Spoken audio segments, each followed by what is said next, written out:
Hey ho, Retro-Freunde und herzlich willkommen zurück herzlich willkommen zum nächsten Projekt Metal Gear Solid 4. Ganz auf der Patreon. Ja, WLAN-Verbindung verloren, juhu. Okay, weiter geht's. Wir machen die Missionsbesprechung. Ich weiß nicht, warum Kojima die damals nicht mit eingebaut hat, aber wir müssen erstmal die Besprechung uns reinziehen. Damit man Hintergrundwissen hat für die Mission, die Snake bevorsteht. Also, los geht's.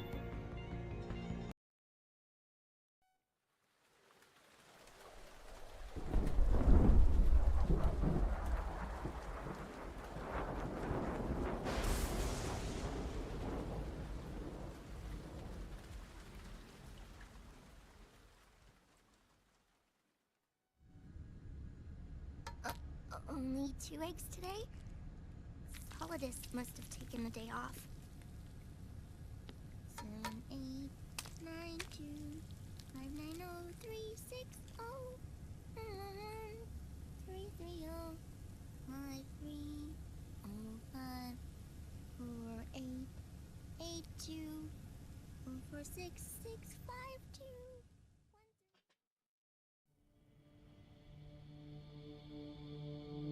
The Manhattan incident triggered a serious public backlash.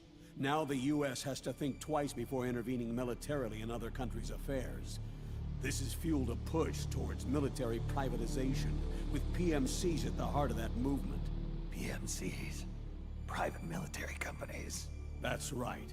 PMCs have no basis in nations or ideologies. They are private enterprises, driven by profit. In addition to dispatching mercenaries to war zones, they secure weapons and train local soldiers. They're contractors for war itself, and business is good. Their clientele includes developed nations like the U.S., rebel factions looking to seize power by force, smaller countries lacking armies of their own, even terrorist groups. They're in the Americas, Asia, the South Pacific, Europe, Africa, the Middle East. The rise of the PMC has spawned a war by proxy, and it's spreading across the globe. They're Sonny, we'll eat them later, okay?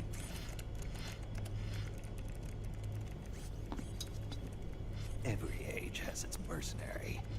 These PMCs are nothing new. We've been dealing with them since before the turn of the century. No, Snake. They're nothing like the mercenaries of the past. They're ready. Sorry, I'm a little busy right now.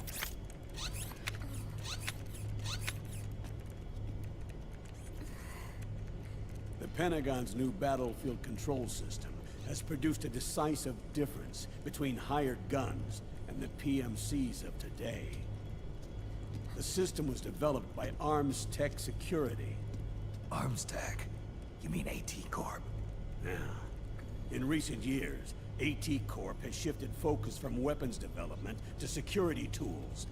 And since the establishment of AT Security, business has been booming. The system makes it possible to integrate not only micro-level information on individual soldiers and units, but also macro-level information about field conditions and order of battle. So they've finally achieved total real-time battlefield control. That's right. And as a result, the global presence of PMCs has grown explosively. Truth is, the rise of system-controlled PMCs has led to a dramatic decline in civilian casualties and human rights violations on the battlefield. A cleaner, safer battlefield. Makes for nice propaganda.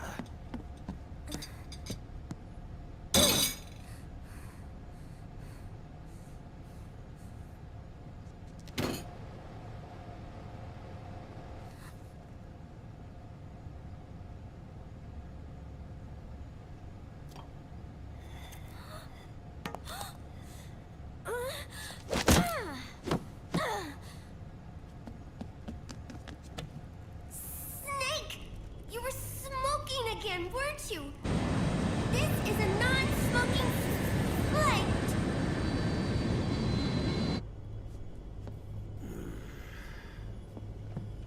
There's more.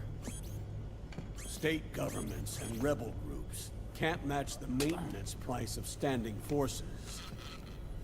PMCs, by comparison, are reliable, easy to use. It wasn't long before everybody had them on the payroll.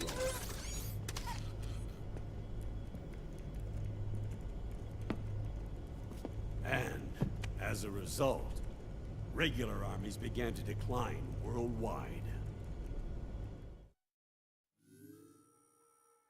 It's hard to believe, I know, but PMCs are beginning to overtake conventional armies in terms of scale. Nowadays, it's the PMCs who serve as standard battalions. They already make up 60% of all combatant forces in zones of conflict. 60%? The fact is, the world now depends largely on PMCs for waging its wars. I thought it was the UN that authorized the PMCs in the first place. The US abstained from voting on that resolution. In effect, Washington was endorsing PMCs without ever revealing its true intentions. Until they got wind of the uprising, that is. The US has exported too much military power, and now she's paying the price. That's exactly it. America has now turned war into a form of economic activity. Analysts are calling it the war economy, in that it's picking up the slack for the downward-sloping oil market. But I, for one, don't intend to simply stand by and watch it happen. For the PMCs, market expansion entails fanning the flames of war. It means more refugees. War orphans. Child soldiers. Yes. Even as PMC soldiers get more specialized, they're also getting younger. Mercenaries spun off from state armies. Unmanned weapons. Child soldiers. Proxy battles in a new Cold War. There are hundreds of PMCs in business worldwide, and their numbers are growing. Currently, 5 of them are big enough to be labeled global powers. 2 in the US, and 1 each in the UK, France, and Russia. Reconnaissance has revealed that those 5 PMCs are run by a dummy corporation that acts as a single mother company. This mother company embodies the 5 largest PMCs. Her name is Outer Heaven. Outer Heaven? You mean? That's right. It's Liquid. Liquid? He's taken command of this immense army and is now preparing to unleash an insurrection. I watched him die. His will lives on, in the body of the man once known as Ocelot. He aims to fan the flames of war even higher, to create the perfect world once envisioned by Big Boss. The one world in which soldiers will always have a place. He must be stopped, before it's too late. Do you understand, Snake? Any means necessary. Just stop Liquid's insurrection. Even if it means killing him. You want Liquid dead? Isn't that right, Colonel?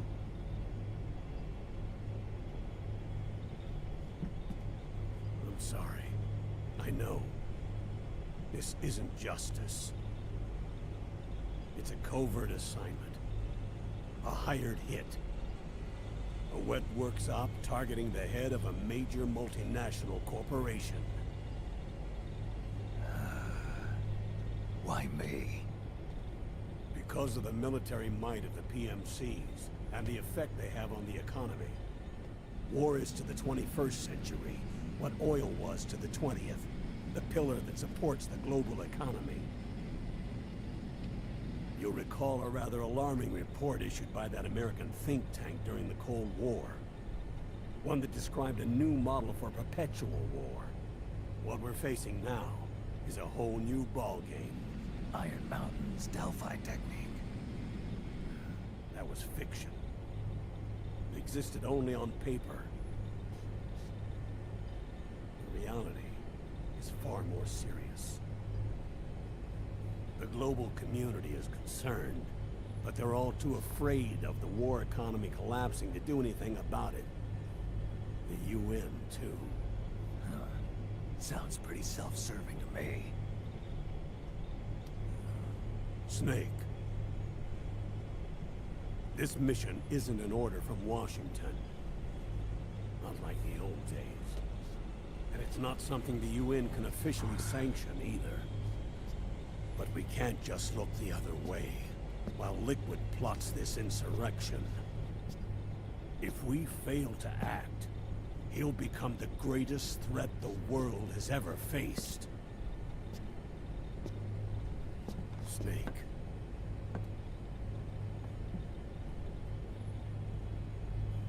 You're the only man I can trust.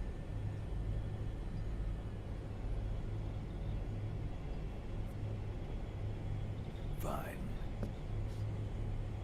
Let's hear it.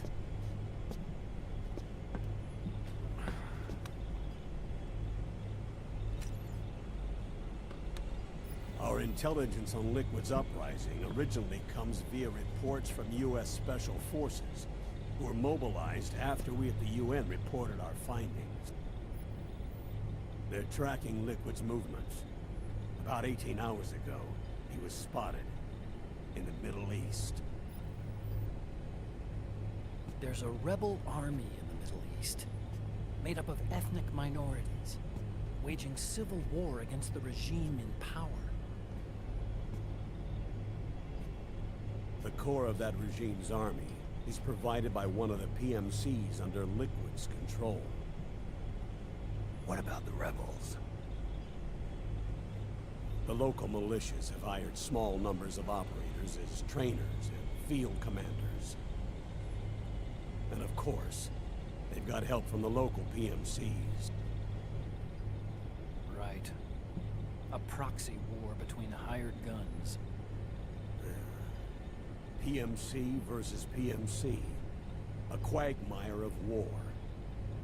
All too typical victims of the New World economy.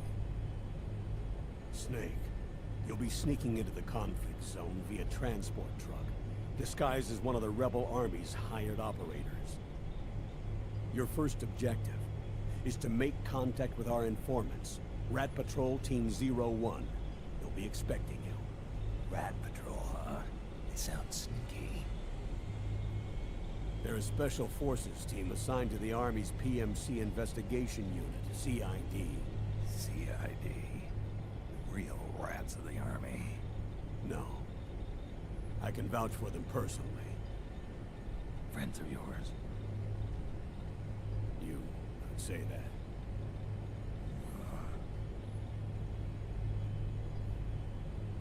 Transportation to the area will be provided under cover of a UN humanitarian aid mission, with support from the US military. From there on, though, you'll get no protection, and no guarantees from anyone. And you must not leave behind any evidence of your involvement in the area, let alone that of the UN.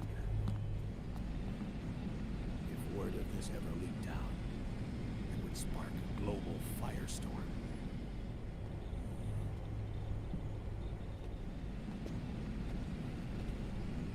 Snake.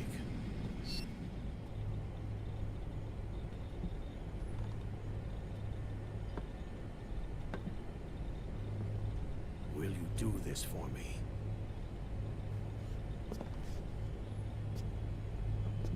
Will you terminate Liquid?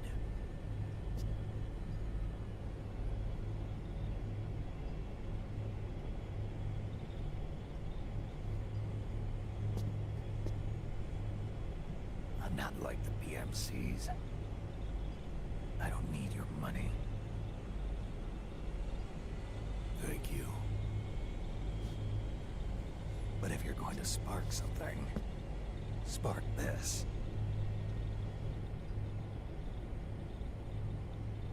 Fine. I'll start my own fire.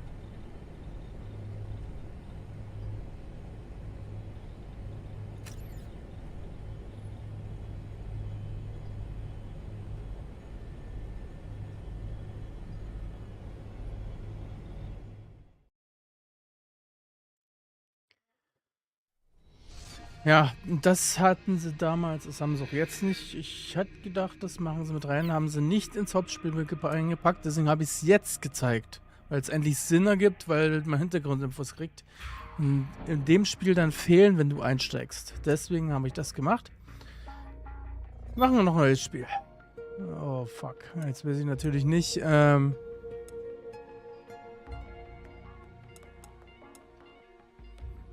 Spiele, die Action erprobt sind. Für Spiele, die es nicht einfach mögen. Ja, also ich weiß nicht, wie das skaliert ist mit dem Schwierigkeitsgrad nochmal, deswegen mache ich Naked, weil ich nicht weiß, wie das dann ist mit dem Schwierigkeitsgrad.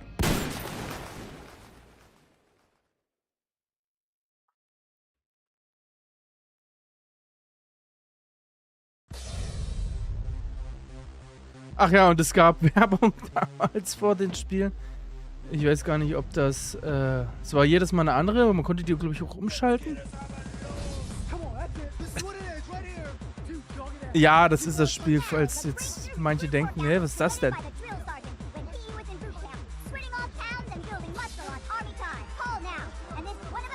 Oh weia. Aber cool, dass sie es drin gelassen haben.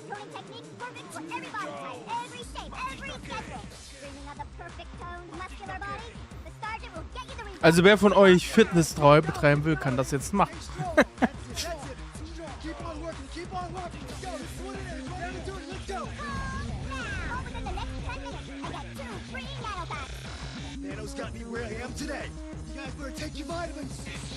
After the baby, I ballooned and couldn't look at myself in the mirror. I gained weight and just couldn't shed the pounds. I didn't like it. I didn't like my baby. My own baby. I was uncomfortable around my friends, not to mention my husband. My own husband. Now, he can't keep his eyes off me. Va-va-voom.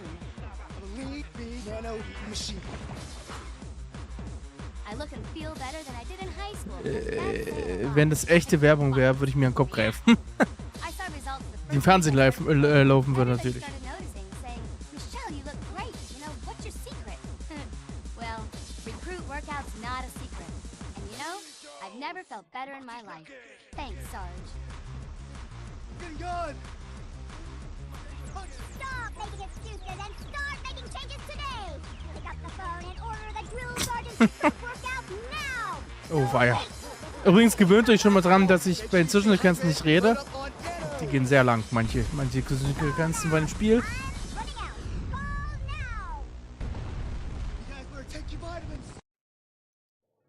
Oh. Do you like what you see outside your window? Will you ever respect the face in your mirror? Will your children thank you for the sacrifices you're about to make?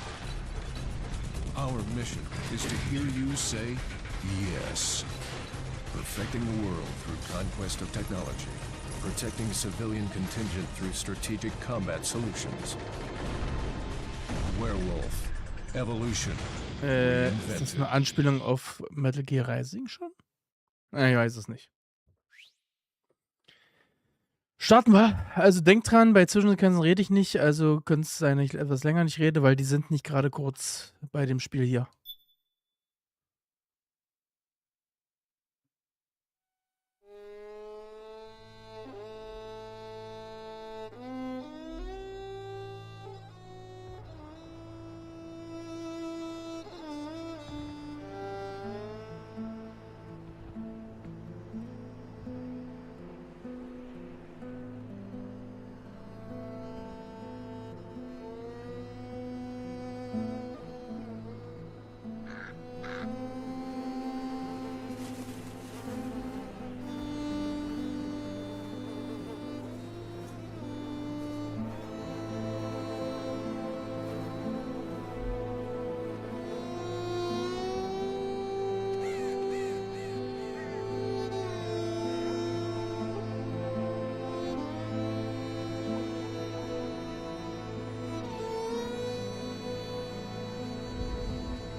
has changed.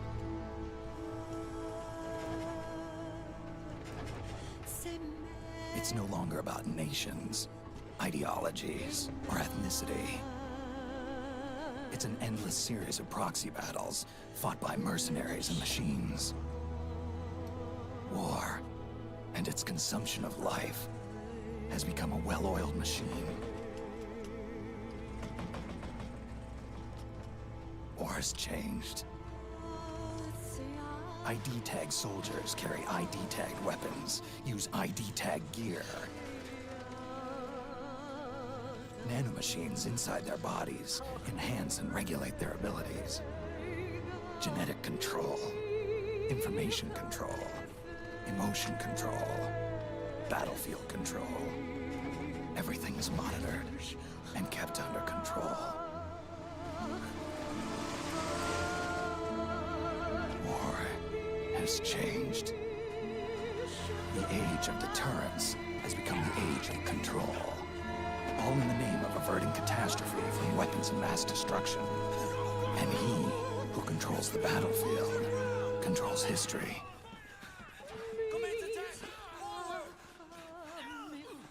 War has changed. When the battlefield is under total control, war becomes routine.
Jo, dann schauen wir mal, wie wir klarkommen werden. Are you okay? It's too dangerous to stay in one spot. Get prepped, then get out of there as soon as possible. Ja, ich muss mich erstmal mit der Steuerung vertraut machen. Die ist nämlich anders als in den alten Teilen. Das ist was. Okay, das ist das. Hatten wir schon mal geklärt.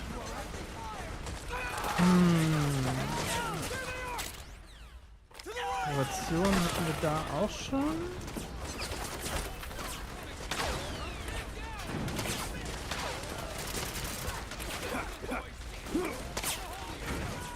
The truck, Snake. Try going under it. Ja, mache ich ja.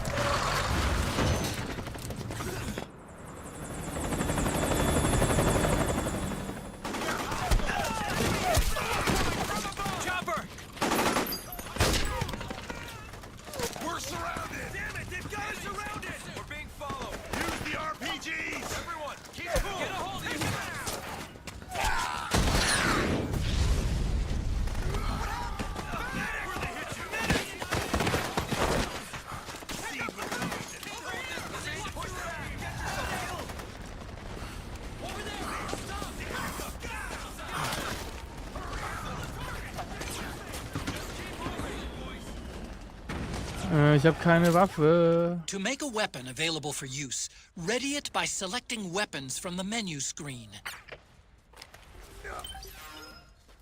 Da muss ich erstmal dran gewöhnen, dadurch, dass das hier nicht die PS3-Steuerung ist. Waffen?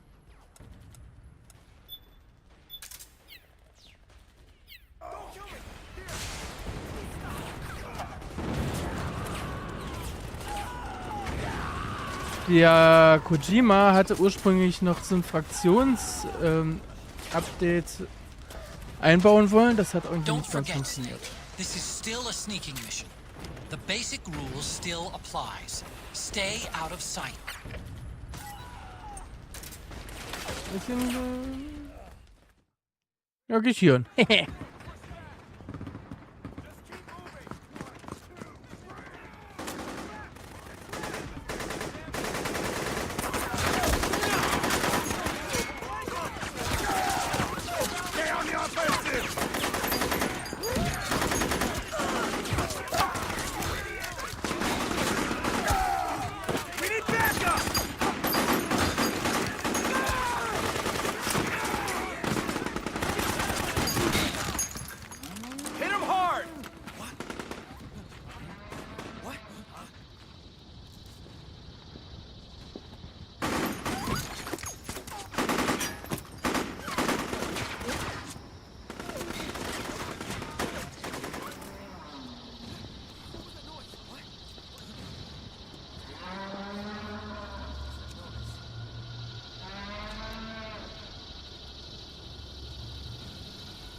Oh, oh, stimmt. Ich muss mich hier verziehen, glaube ich. Head north and try not to run into any gecko along the way. Ja, ich könnte jetzt das Zeug mir aufsammeln, aber nee, lieber nicht. Ich gucke lieber, dass ich hier nicht entdeckt werde. Ja, so, das haben wir auch schon mal. So. Okay, der hat mich gesehen, kann das sein? Ja, nee, ist nicht schlimm. Glaube ich. Hoffe ich zumindest.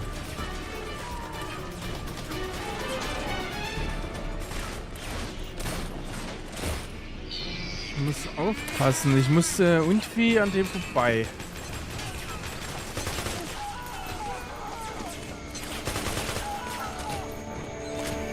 Okay, wir hatten... Warte mal, ich gehe lieber weg. So. Oh oh. Sehr gut. Und dann weggeklatscht.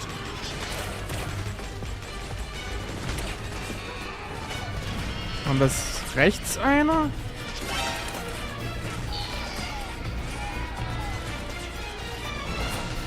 Ja, ich glaube, wenn ich von hier gehe, das ist glaube ich immer noch besser. Okay, die haben eine kleine Route. Und hier jetzt aufpassen. Ich glaube, ich kann das jetzt noch nicht einsetzen, was ich einsetzen möchte. Didn't you hear me, Snake? North. Go north. Schnauze! Ich muss erstmal zusehen.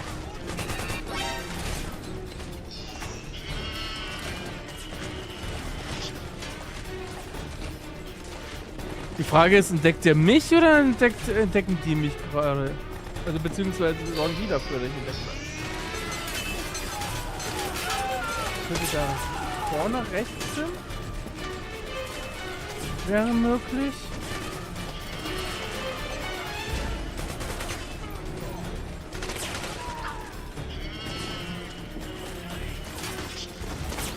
So, das hätten wir.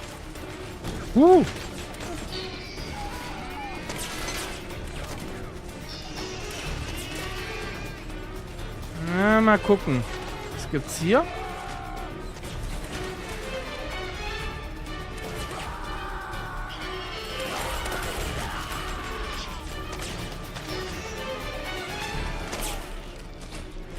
Das Radar fasst mich jetzt wahrscheinlich nicht so von denen.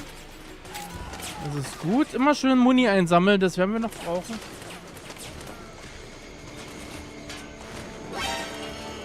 Ja.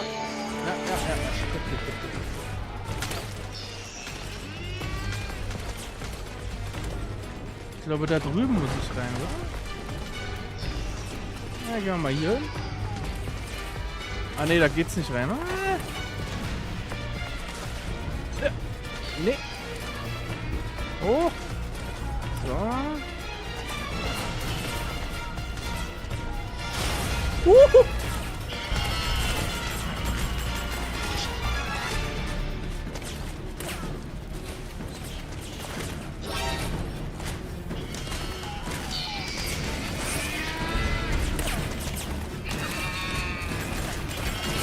Tschüss.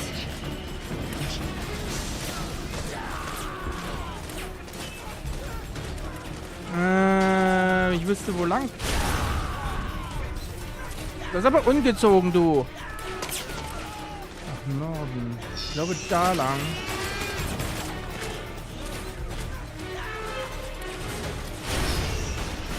Ah! Das war so klar. Müsst ihr da rumballern?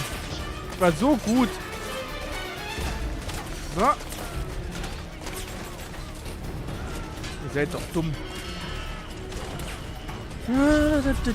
Ich hab Zeit. Ich muss nicht.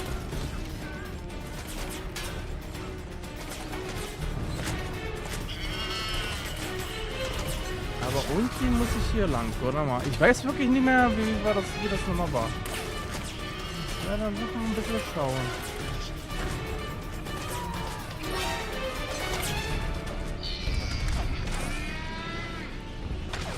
Eine Karte hatte ich glaube ich nicht. Ich muss wirklich schauen, wo das ist nochmal. Oh oh. Ich guck mal hier oben. Das ist genau.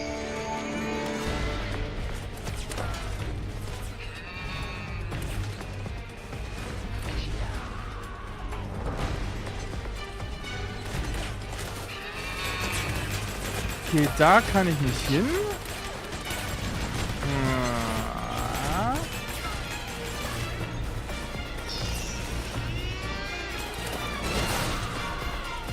Sag mal, wie viele von denen gibt's denn eigentlich?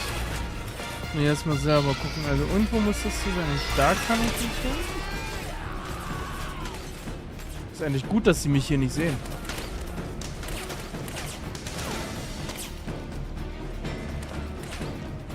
Oh, da ist Ration. Müsste man sich mal holen.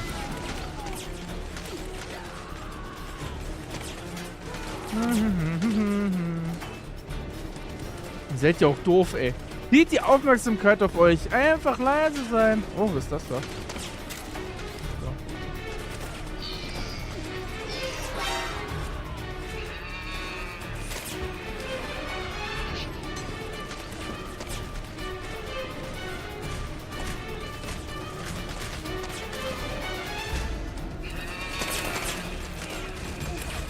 Ganz leise.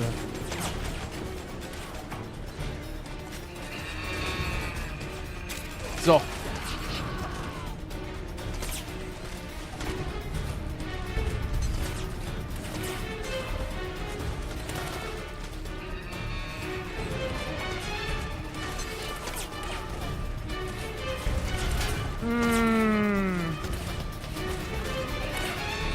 Glaubst du, ich weiß nicht mehr, wo ich lang muss? Höchstens. Ja, wo ich weiß ich nicht. Mach's doch selber. Nee, da nicht, da ist sogar zu.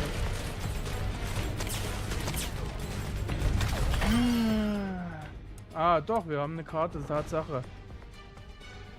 Kann das sein, die ganze... Doch, da muss ich hin. Genau die Ecke. Vielleicht gibt es da unten eine Tunnel.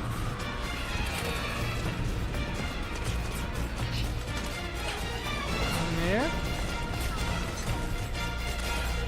Siehst du, das hatte ich gar nicht mehr auf dem Schirm, dass wir hier eine Karte haben. Okay, da müssen wir dahin. Da ist jetzt zu. Da ist aber auch zu. Da müsste man wahrscheinlich... Irgendwo hier ist ein kleiner Durchgang. Was ist denn das da? Ja, mal gucken.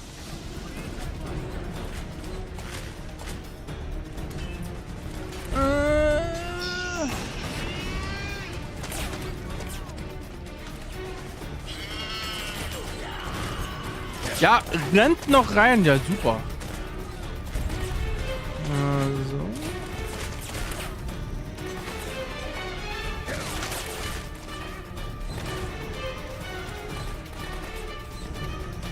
Ich kann...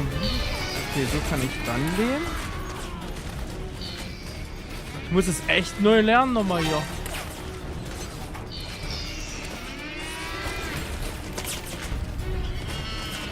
Okay, das sind zwei. Da war eine Wand. So. Unbedingt noch mal gucken. Wo war denn das, verdammt? Ich glaube, den konnte man nicht kaputt machen. Nee. Snake, do not engage in combat. Nee, ja. Nö, will ich ja nicht. Du willst gucken. Ist Gucken verboten, oder was?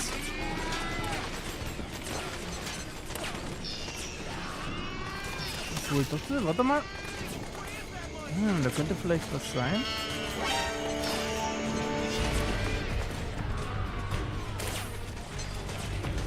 Ach nee, das ist bloß eine Nische, wa? Dann mal schnell hin. Aha. Ja, mal's doch. Sag ich doch. Wir müssen auch einfach nur gucken.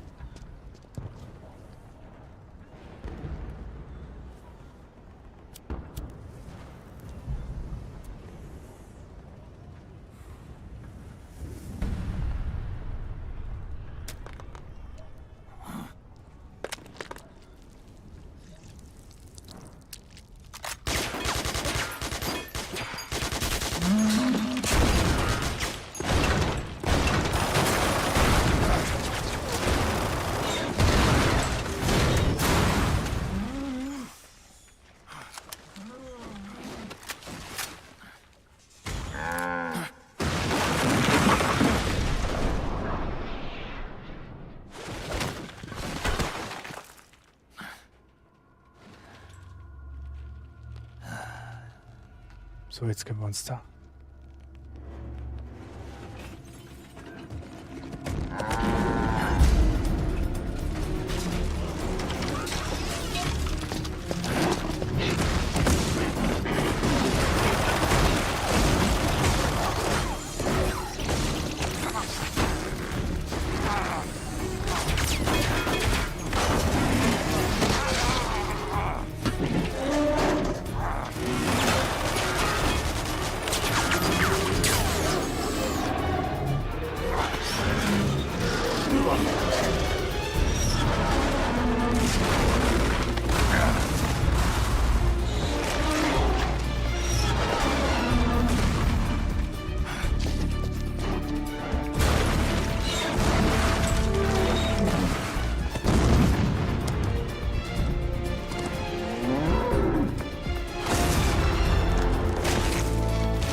Ja, wir werden uns, also die Leute, die das Spiel noch nicht kennen, werden sich dran gewöhnen müssen, dass ich bei diesen Cutscenes nicht so reden kann, sonst kriegt man das alles nicht so mit. Und die Cutscenes gehen sehr, sehr, sehr, sehr, sehr lang teilweise in dem Spiel. Das werdet ihr noch feststellen.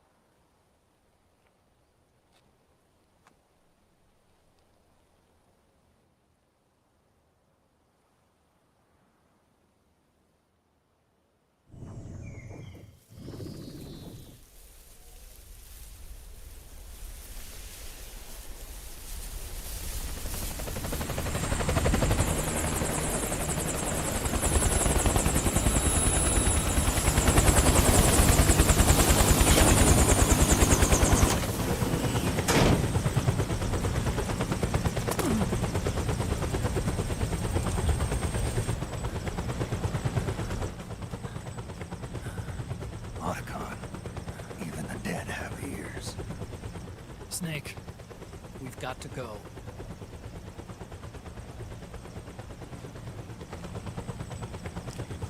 You've got an old friend waiting for you.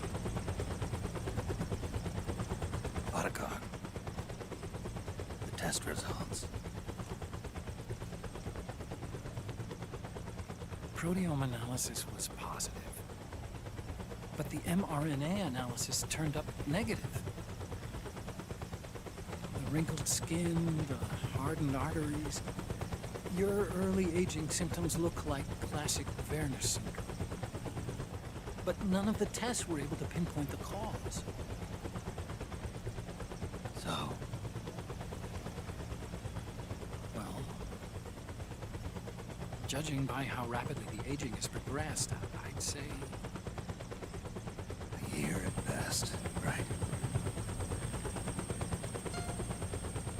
yeah.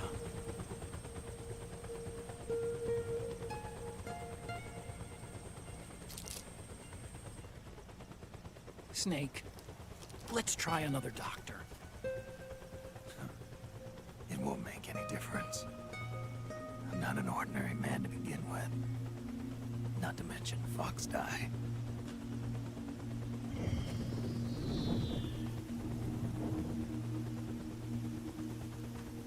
You're right.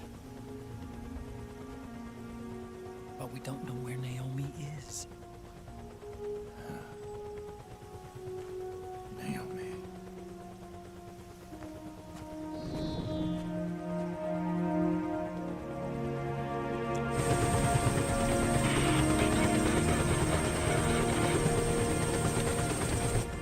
Ah, Snake. Colonel. Good to see you. Well, I'm not a colonel anymore, Snake. I figured the only place I'd see you dressed like that would be at your daughter's wedding. What are you doing these days? I'm working for an organization under the UN Security Council. The Analysis and Assessment Staff of the PMC Oversight and Inspection Committee. Yeah, I remember the resolution being passed a few years ago. Snake, I came across some information in my work. Huh? We found him. In the Middle East. What?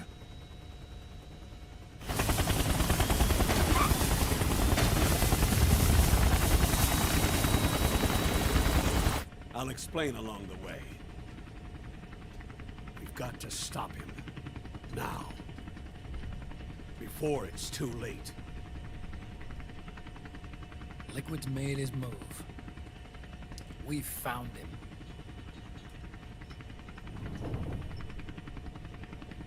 He's preparing to unleash his insurrection. Liquid is lying in wait in a Middle Eastern war zone. Track him down.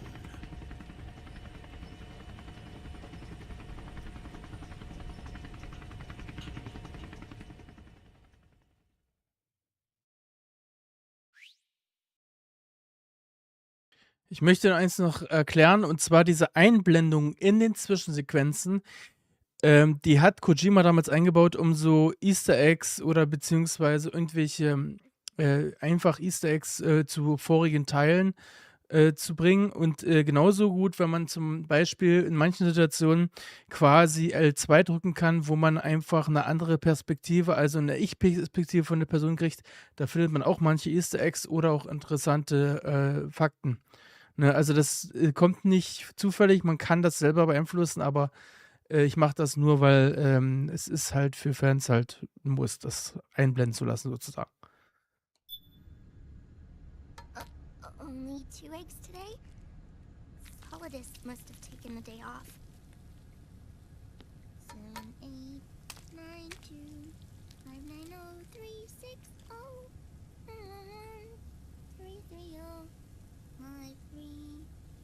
5, 4, 8, 8, 2, 4, 6, 6, 5, 2.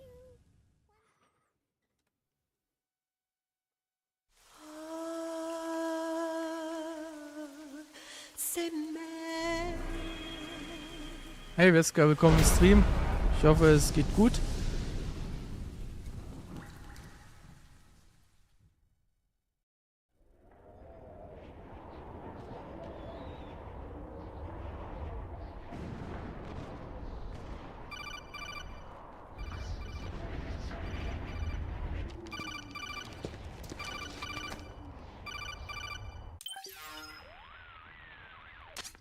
This is Snake.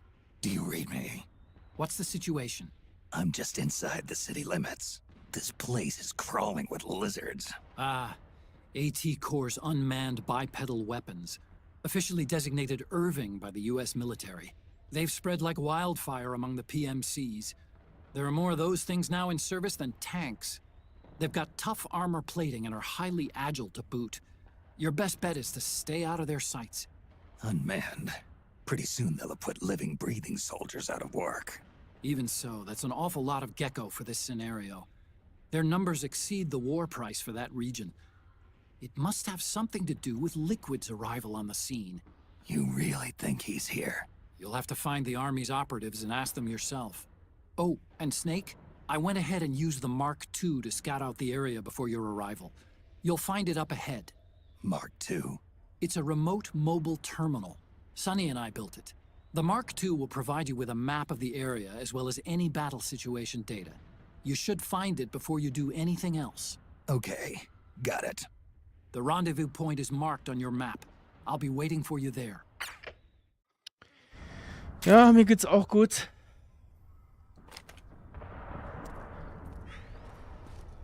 Ich bin gespannt, ob bei der Statue, ob sie das auch abgeändert haben, weil da haben sie es nämlich auch damals rausgeschnitten. Man kann hier jetzt übrigens schön sich tarnen, automatisch. Das ist ein Tarnanzug ist. Später kann man sogar das Gesicht tarnen, jetzt geht's nur so.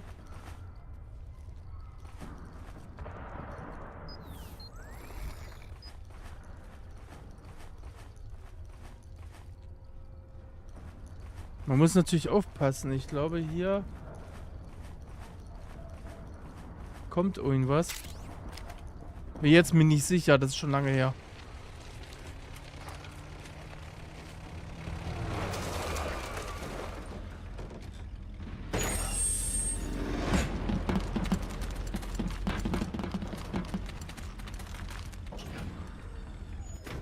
Übrigens, wenn mich YouTube lässt, werde ich, wenn mich YouTube lässt, werde ich morgen also die Reaction zu dem... Avoid unnecessary combat whenever possible. In this war, neither side is your enemy. There's no point whatsoever in you getting into a fight. Got it? Werde ich morgen das Reaction-Video zu dem GTA 6 Expanded Look bringen. Habe ich schon aufgenommen, gerendert und war beim Hochladen, musste aber erstmal abbrechen, weil streamen und gleichzeitig auch hochladen geht. Das schafft meine Internetleitung nicht. Hi, Mr. Natural, willkommen im Stream. Wie geht's dir? Ja, das ist hier die Collection Volume 2, was ich hier gerade spiele. Bis jetzt, ja, macht sie einen richtig guten Eindruck. Ich habe jetzt auch nicht viel bis jetzt gemacht. Was soll ich dazu sagen? Oh, oh. Ich glaube, ich muss mich hier ein bisschen an die Wand lehnen.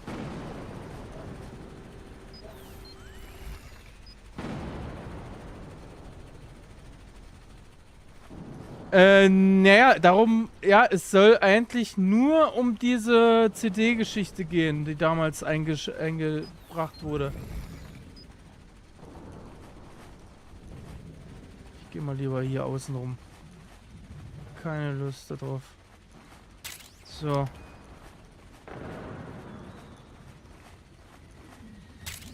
Also es ist schon draußen, Mr. Natural, die Collection.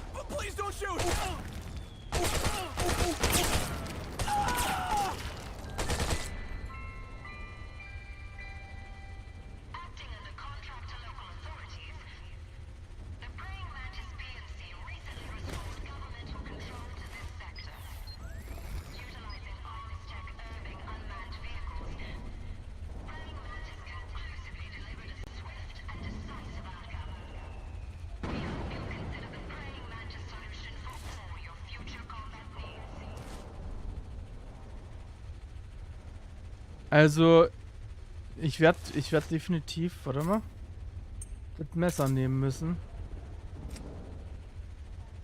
Erst mal gucken. Wie war denn das mit dem Messer? L2 drücken, um das Messer breit zu machen. R3 drücken, um die Klinge anzugreifen, um einen Elektroangriff auszuführen. R1 drücken, okay. Alles klar. Mach mal. Den Elektroanruf werden wir brauchen.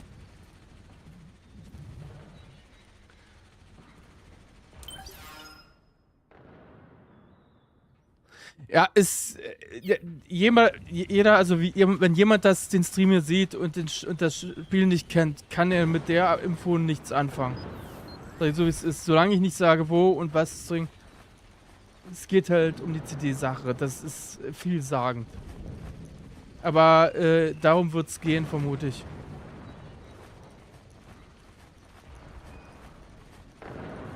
Ja, hier ist nichts. Wundert mich. Es war doch eigentlich im Original so, dass hier extrem an Soldaten hier rumgehangen. Also es war doch richtig voll. Wir machen mal hier.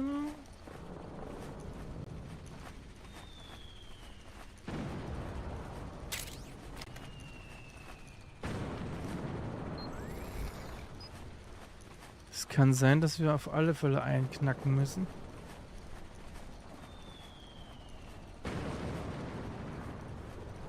Ich weiß gar nicht, die Soldaten konnte man nicht wegschleppen, oder? Ich weiß es jetzt gar nicht mehr. Also das war nicht wie ein Splinter Cell, glaube ich. Was ich eigentlich auch mal wieder streamen müsste. Übrigens, mein Content wird sich in nächster Zeit sehr rapide verändern. Nicht, dass ihr euch wundert.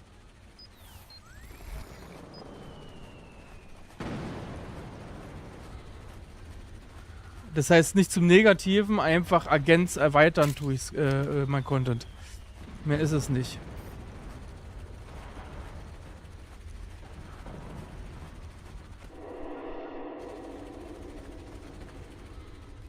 Übrigens aufgrund der technischen, dass die PS3 sehr limitiert war, mussten die halt, soll ich das sagen? Musste Kojima halt das Spiel in Dings einteilen, in Abschnitte.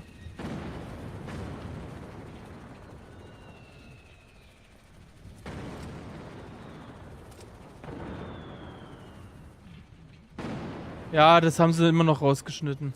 Schade.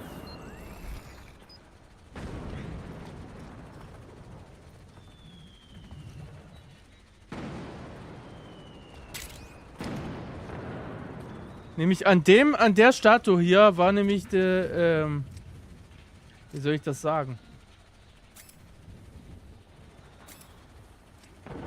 Ego-Perspektive? War das nicht hier? Irgendwie? Ja, keine Ahnung. War das beste Stück vom Mann, sagen wir es mal so, dran. Und man konnte das wohl abbrechen. In den amerikanischen Versionen und so weiter. Da hat man wohl eine Trophäe gekriegt. Oder das geht und man musste einen höheren Schwierigkeitsgrad nehmen. Das kann natürlich auch sein.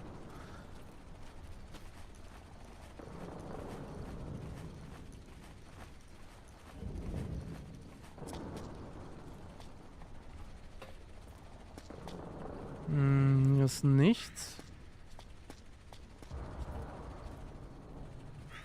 Hier ist auch nichts. Das läuft jetzt relativ rund momentan. Muss ich sagen. Also ich hab's kritischer gesehen, weil ich schon lange nicht mehr gespielt habe. Regine. Und ich halt weiß, dass hier ohne Ende Feinde sind. Aber so wie es aussieht, nicht. Das ist dort, also müssen wir hier lang.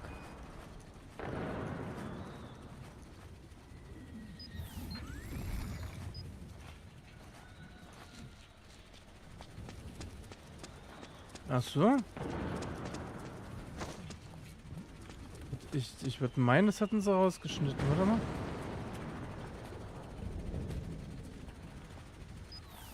Wie war denn das?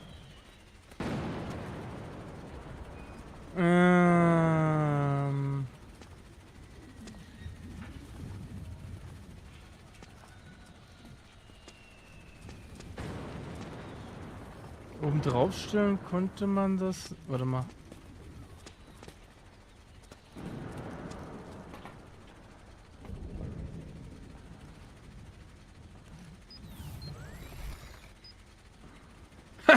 Oh, guter Screenshot. Ja, ich würde da aber auch nicht hinfassen wollen, wenn ich ehrlich bin, wenn ich mich verstecke. Wie war denn das mit Abbrechen? Das wäre ja auch bestimmt witzig.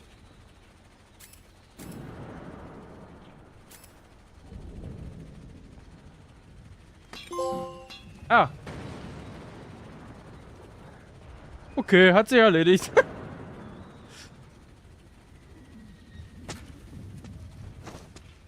Ich war's nicht. Das war Snake. Das war ich jetzt nicht, ne? Um das mal klarzustellen.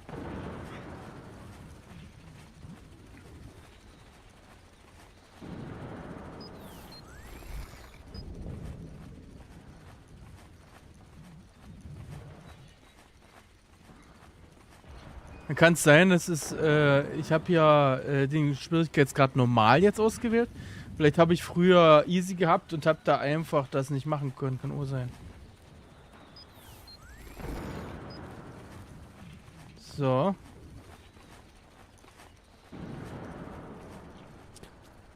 Ist erstmal keiner, wa?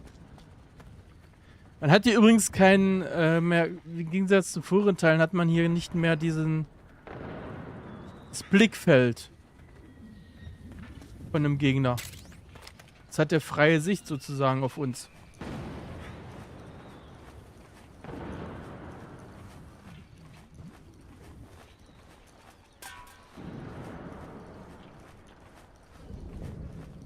Ich glaube, ich mache das als Short. Ist bestimmt witzig.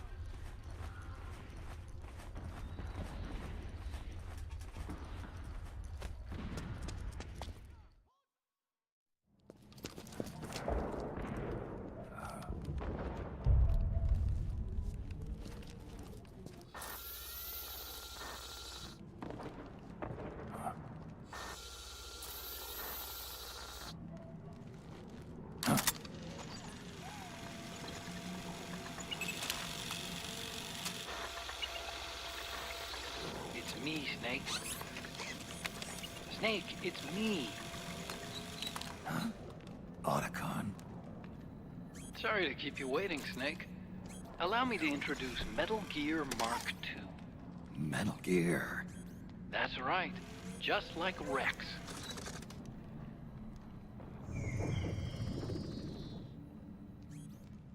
But this gear's not a weapon. It's a remote mobile terminal designed to provide you with operational support. Where are you? I'm in the Nomad. Where else? I'll be watching you through the Mark II. Wish I was good with gadgets. Hey, I'll be with you in spirit.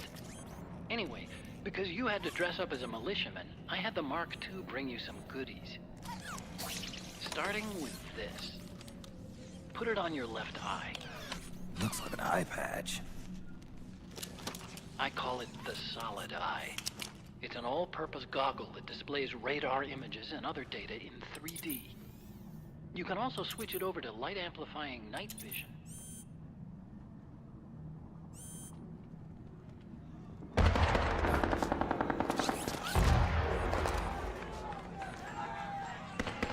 The rebels are out there. It looks like they've got the government's PMC troops beat, at least in numbers. And this is their own turf. Snake, I know this is a sneaking mission, but you'll need to protect yourself.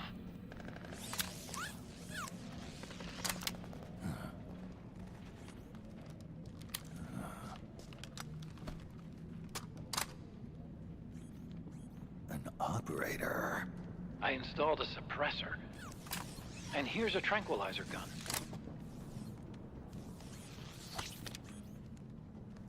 How thoughtful. It predates the implementation of the system.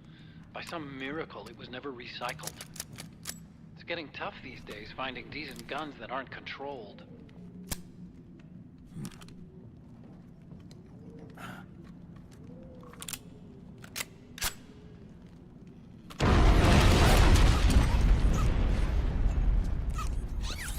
You coming? Of course. I'll follow you wherever you go, like this. I'll activate stealth so it doesn't attract any attention. If you need it, just bring up the pause button menu. Got it. Snake, the informants who said they saw Liquid here should be a little farther up. Head for the rendezvous point. I've placed a mark on the radar in the upper right corner of the solid eye. It's a war zone out there. Stay on your toes.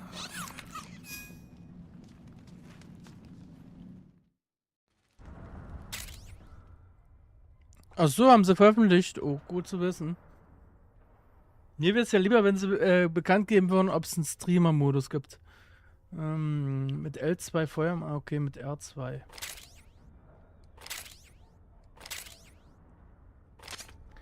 Snake, it's kind of a schlep, but I've sent you data on an alternate route. Follow the mark on your radar. Erstmal schön hier die Tarnung annehmen, wa?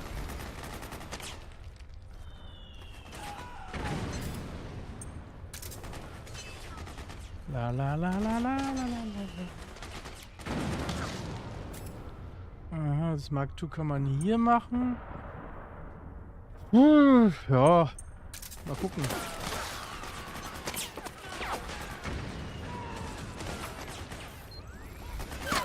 Ist schon praktisch. Ich habe aber den Online-Modus damals nie gespielt von Teil 4.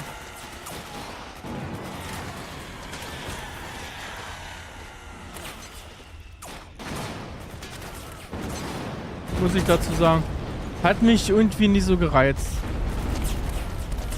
Den Online-Modus von GTA 6, den werde ich geben und spielen, ja. Oh, ich bin jetzt schon geil auf das Spiel. Halleluja. Das wird eine Offenbarung.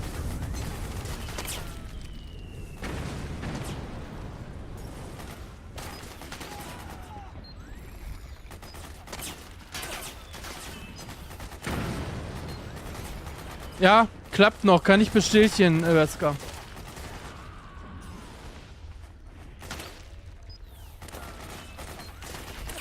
Wie du siehst, geht's. Ah, kommt automatisch schon zurück, also es geht.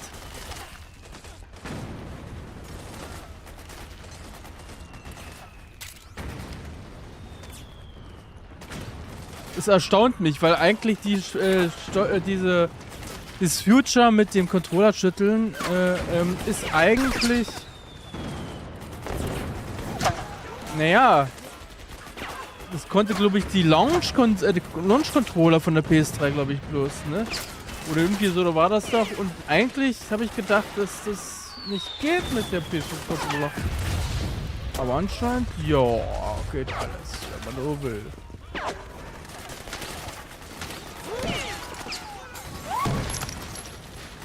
bin gespannt, ob sie bei den Cutscenen irgendwas rumgeschnippelt haben. Ich glaube eher nicht. Aber...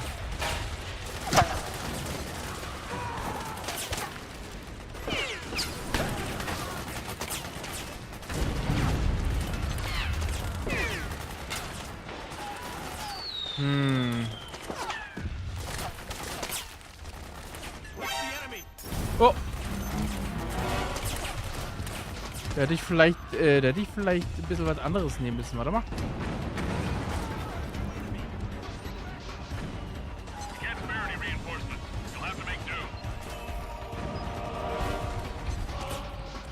Ah gut, hatte keine Tarnung. Daran lag es wahrscheinlich auch. Aber bei dem Spiel, wenn wir ehrlich sind, kommt es eh nicht drauf an, ob man jetzt unsichtbar ist oder nicht, fast schon.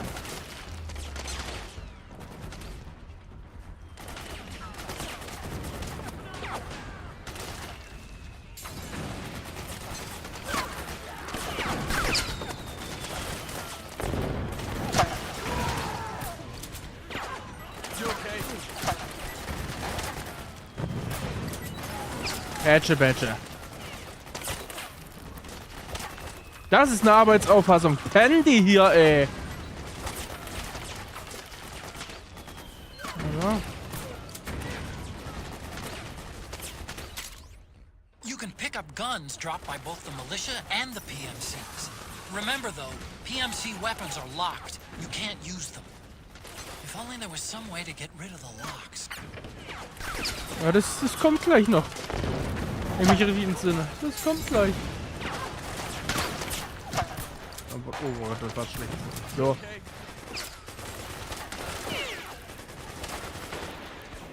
Da.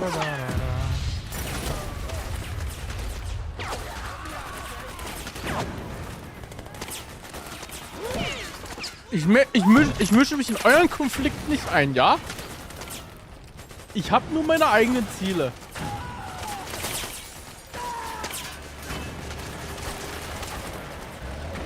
Oh, das könnte Wehwehchen geben, wenn der jetzt schießt.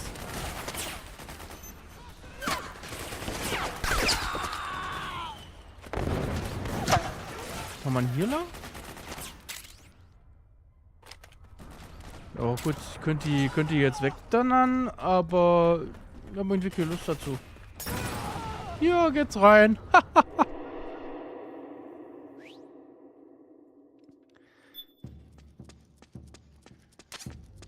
It's pretty dark in there. Switch the solid eye to night vision mode. Ja, Solid Eye. Muss ich erstmal wieder dran gewöhnen, das war nachts war so. Nachti, aber das ging nicht lange, weil der Nachtsichtmodus ist, wenn die Batterie leer war, war sie leer. Da musste man warten, bis es wieder auflädt.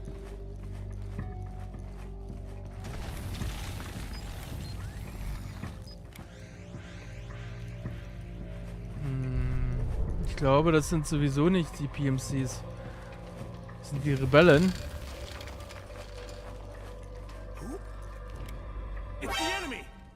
Oh, ist doch der... Ja, Gott sei Dank.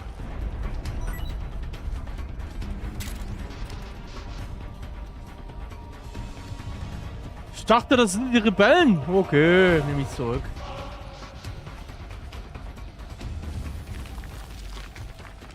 Wie war denn das Nachladen? Ah, schon geklärt.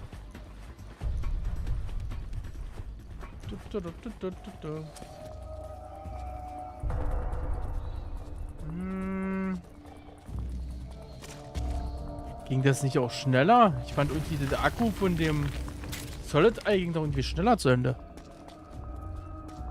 So hab ich zumindest im Gedächtnis noch. Nicht, dass hier eine Mine ist. Ich gehe lieber hier so lang.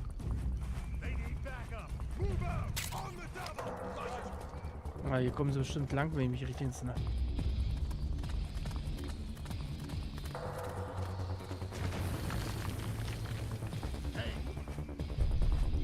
Ja, echt, ey, der hat auch eine Arbeitsauffassung. Macht mal was. Kann nicht sein.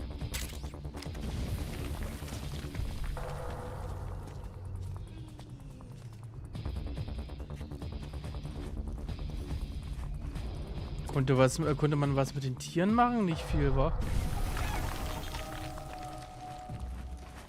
Ich gucke mal. Nö. Konnte man nicht mampfen wie in Teil 3. Hätte sein können. Instant-Nudeln. Ja, woher kennen wir die wohl?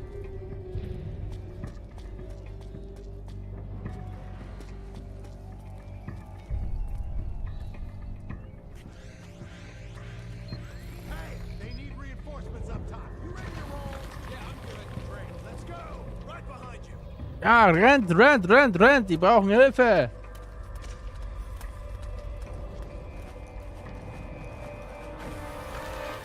Metal Gear Rising werde ich wohl auch noch streamen. Aber wann, weiß ich nicht, weil das ist dann schon...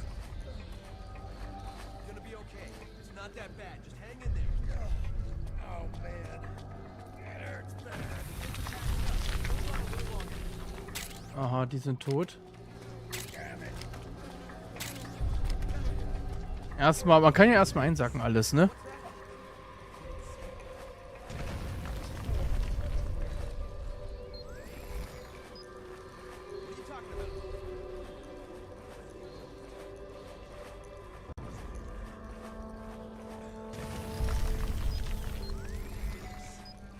Okay, das haben wir. Wir müssen aufpassen. Ich glaube, die Verletzten können Aufmerksamkeit erregen.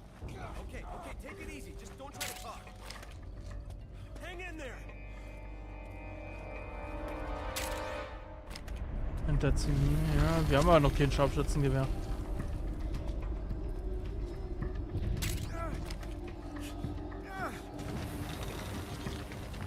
Ja, da kann ich leider nicht viel machen. Genau das meinte ich. Der Akku ist futsch. Warte mal, da brauche ich, glaube ich... Ah, ich muss das komplett ausstellen. Dann machen wir das eben so. Das braucht ein Weilchen.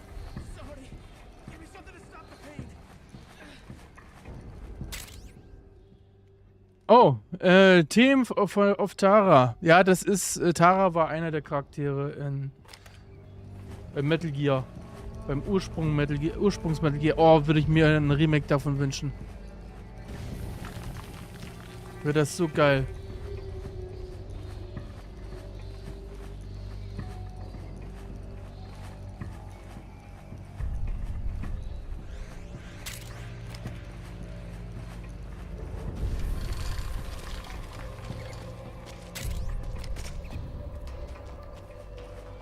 Manche Menschen, die in solchen Behausungen leben,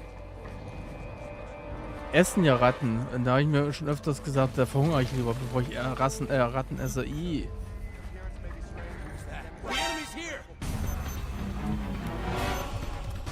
Scheiße.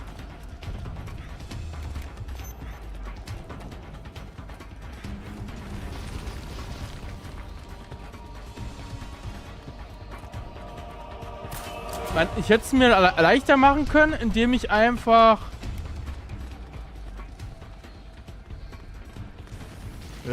keine Tarnung? Scheiße. Und tschüss. Dann hätte ich es einfach machen können. Ich hätte das Panzerfahrzeug ausschalten können, dann wären die auf meiner Seite gewesen. Hätte ich hier einfach durchlatschen können. Aber nee.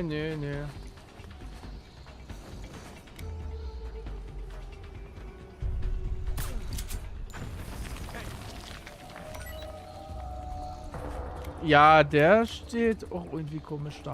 Und der ist der nächste.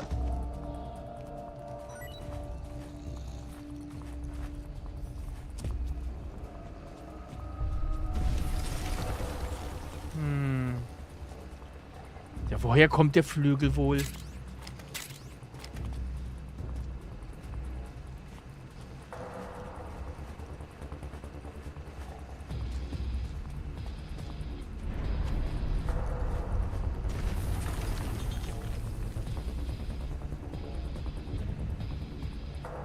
Hi Kitty, willkommen im Stream. Statt Hallo kommt Hi, hä?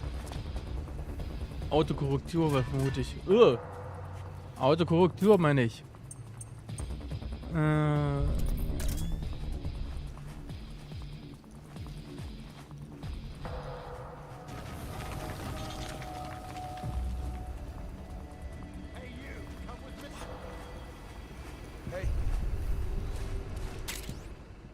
Karton! Aufnehmen, darunter vom Feind verstecken. Wartet's ab, das wird noch lustiger. Nicht nur Kartons.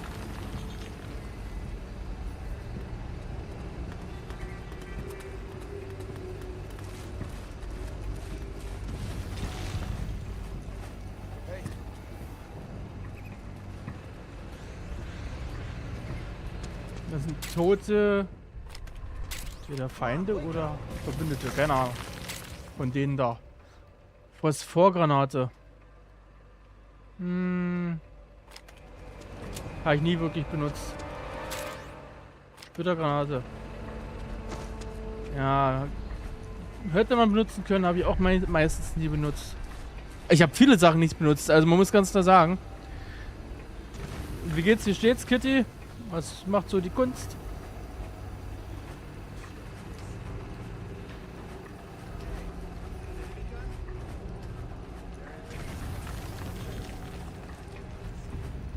Aha.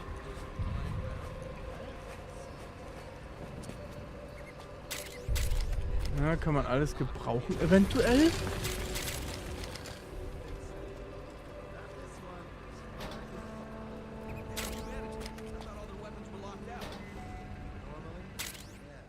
Militär, Denkmantel, Kleidung, um Snack als örtliche Miliz das mir erst zu geben. Kostüm wechseln, Unterkunft. Ja.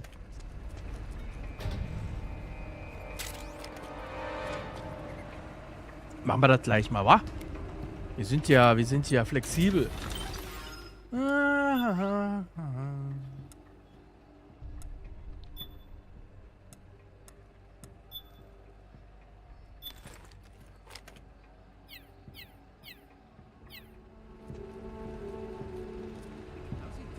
Ach, jetzt geht's einfach.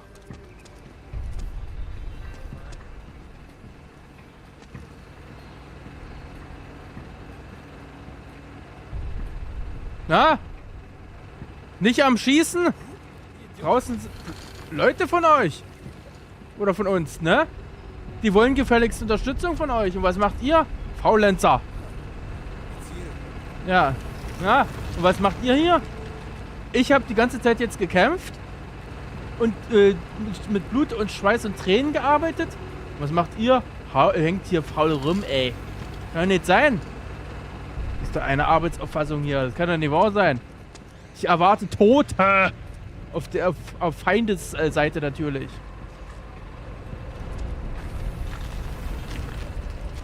Ist da irgendwas noch?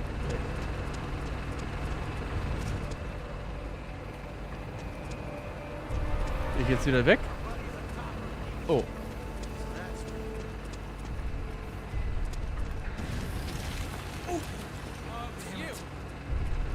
Ja, ich war das. Du horchst nicht. Nee, ich war doch richtig. Andersrum.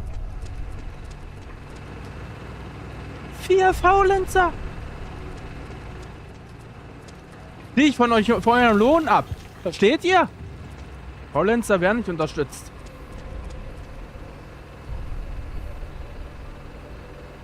Du bist etwas angeschlagen, und dann wünsche ich gute Besserung.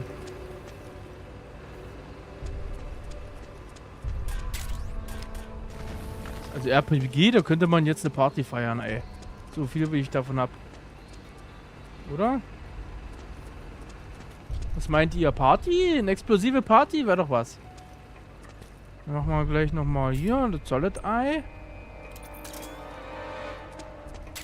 Ration können wir nicht genug kriegen. Ja, und nächste Woche muss ich gerade überlegen, wann ist der 4.?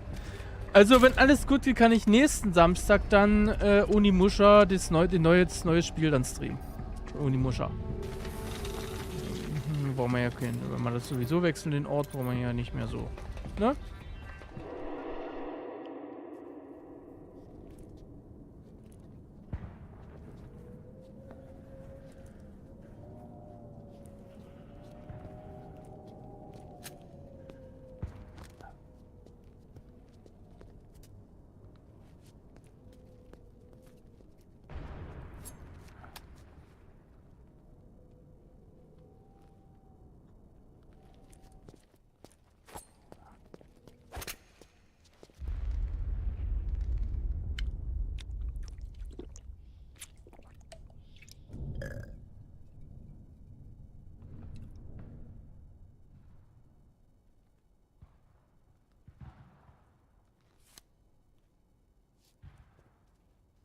Pretty sweet, huh? Whoa, hold it. Watch where you pointing that thing.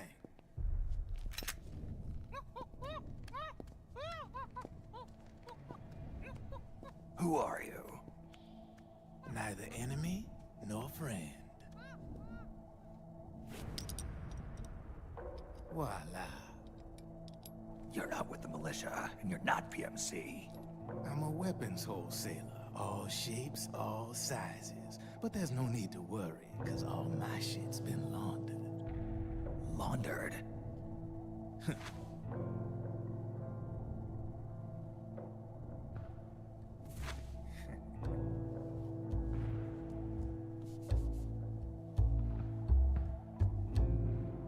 You see, I take ID guns like the PMCs use and make some mods.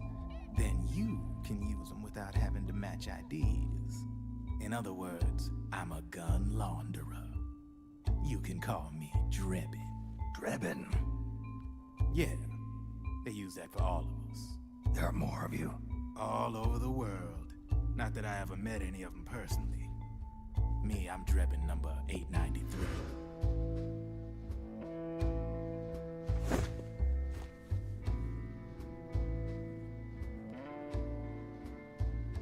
You ain't a registered PMC employee, are you? You need a guy like me.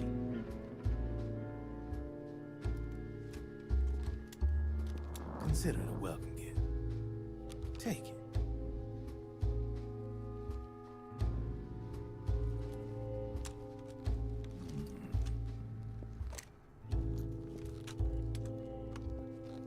The M4. The official carbine model used by the U.S. Army, developed from the M16 service rifle. This one's a top-of-the-line model, real popular with the big PMCs. High precision, not like that government issue shit. It's, free-floating, of course. Relax, that barrel's clean. Is the hider CQC compatible? The beauty of this sucker is that it's got a lot of customizable parts. Change it up the way you want to meet your everyday needs. Flip-up sight, rail system. Not bad. Yeah, well, you know, I get a lot of noobs around here. And if you need them, I got a wide selection of aftermarket parts as well. The frame's pretty rigid. No rattle. Go ahead, give her a squeeze. Pull the trigger. Really? That's weird. What's weird? Wait, I got it. I bet you're using an older generation of nanomachines. Older generation? Sometimes they don't really jive with the new system. Seriously, who are you? Whoa. Slow down.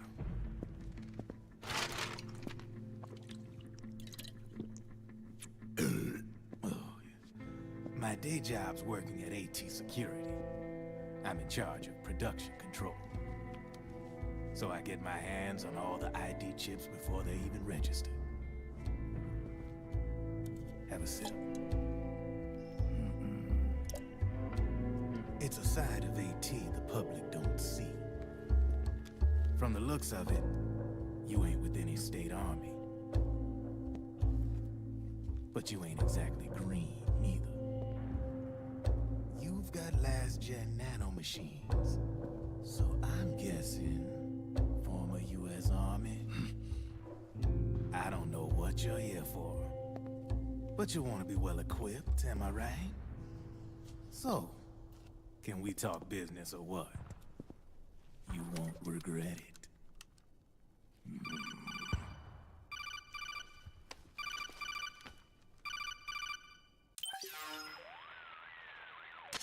What's your take on Emoticon? I don't particularly like the guy. But it looks like we'll need his help with those ID guns. Sonny's been doing a little sleuthing for us. Drebin, a well-known gun launderer in war economy circles. He's a businessman who deals mainly in selling black market firearms to small PMCs and local militia. Somalia, the Balkans, Lebanon, Darfur, Chechnya, Timor, Peru, the Punjab, Kashmir, Colombia. This guy really gets around. How's he pull it off, anyway? You can create a non-ID gun by replacing the ID recognition chip with a counterfeit version. This enables you to bypass the ID recognition process and use the gun. The problem is that there's still a record of the chip being replaced on the system side. Drebin's an employee of AT Security. He must have connections on the inside erasing records for him. You think the Patriots are involved somehow? I'm not so sure. If the Patriots were running the system from behind the scenes, then a weasel like Drebin would be a real pain in their collective ass. Can he be trusted? Remember, Drebin's a green collar. He makes his living off the war economy.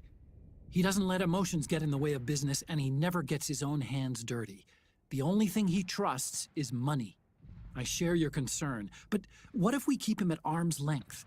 Use him only to get intel and the supplies we need. Keep it strictly business. All right. So, we ready to make a deal or what? Okay then, let's talk business. This is a war zone. There's product coming in here by the truckload. And you'll be picking up a lot of guns in the field, I'm sure. Whatever guns you don't need, I'll take and buy them off you. That'll earn you points you can cash in for services. Like what? I'll launder your ID guns, no more locks. And I can also sell you the guns I've got in stock. Let me show you.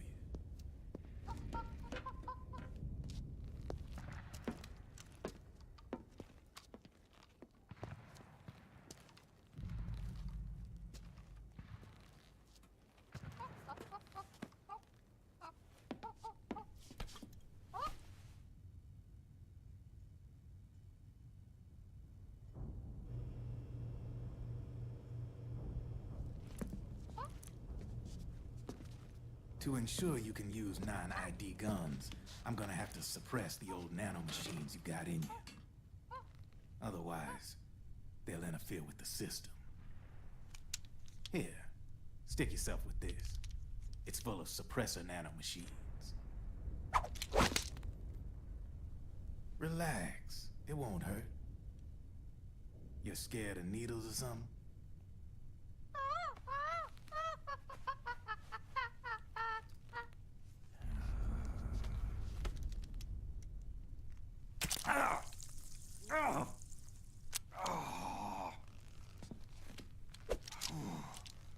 See? No sweat. Now you can use non-ID guns, no problem. Hey, be nice to our guest. Step outside.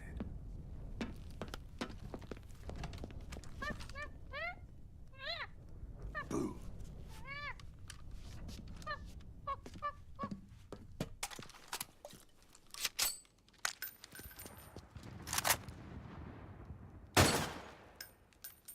There you see? No problem. From now on, when you pick up an ID gun that says lock, you just let me know. You name it, I can launder it. Of course, it'll cost you. The going rate depends on the war price at the time.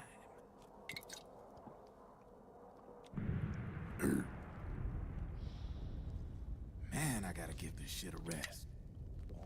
Looks like you're doing pretty well for yourself. You might say that. What with the war economy and all, and the system clamping down on things. System codes are the law now, and control's essentially absolute, paving the way for fat profits if you're willing to bend the law. Demand keeps on growing thanks to the war economy. I sell ID guns to the PMCs and state armies, and naked guns to terrorist groups and paramilitaries. And these ID guns can't be sold on the black market. System's practically a license for us arms dealers to print money. Privatizing the military's made the PMCs big and bloated. And the fatter the PMCs get, the line between civilian and soldier is gonna get real blurry.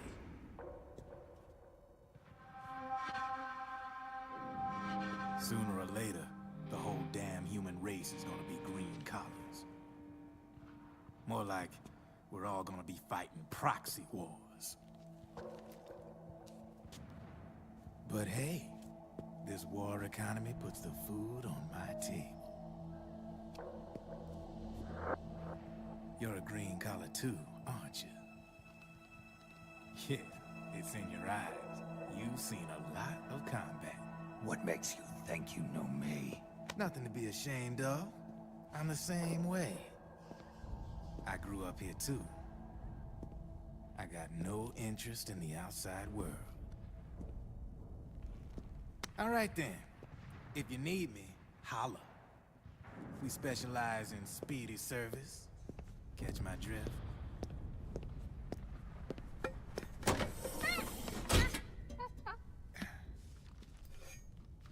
I have you.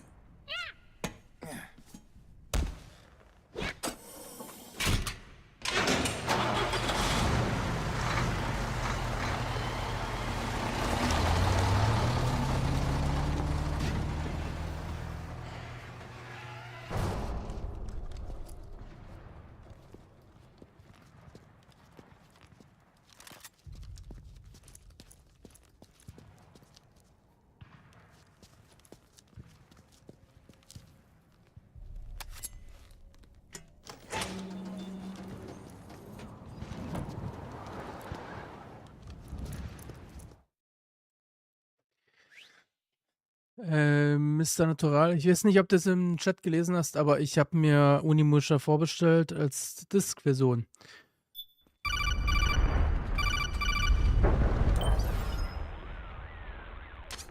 I know what you're thinking, but Drebin does have a point. The world depends on war, on the war economy. Can you imagine what would happen if war just disappeared overnight? Otacon, you and Drebin both mentioned something about a war price earlier. What did you mean by that? It's a kind of market price, one that fluctuates according to demand, not only for PMCs and military industry, but for the production, distribution, and energy supply networks that support them. It's been growing by leaps and bounds, and investors are really starting to take notice. As the fighting in any given area becomes increasingly intense and prolonged, the war price goes up. No doubt Drebin's rates are linked to that war price. The longer and bloodier a battle becomes, the higher service prices are going to get. To put it another way, the quieter things are, the better the bargains. Snake, we'll use the Mark II to deal with Drebin from here on out. He's what you might call a street vendor. The Mark II can act as a kind of delivery boy, connect you with him. I'm adding a Drebin menu item to the Mark II's weapon menu. Whenever you pick up multiple units of the same weapon, any extras will automatically be sold to Drebin. Any ammo that's inside gets added to your cache. In other words, you keep the ammo, and the weapon itself gets traded to Drebin for points. I see. You can then use the points you've earned to unlock ID guns or buy new weapons. Sounds good. We should assume Drebin has other agents collecting guns for him besides you, Snake. You know, freelance green collars who collect weapons in exchange for services? Guess I'll have to rely on him for now. Okay. Now go meet up with our informants, Rat Patrol. Ja, mach mal. Gehen wir weiter, wa? Snake, hurry and get to the rendezvous point with our informants. First, you'll have to get to the other side of that collapsed building. The only way across is straight through.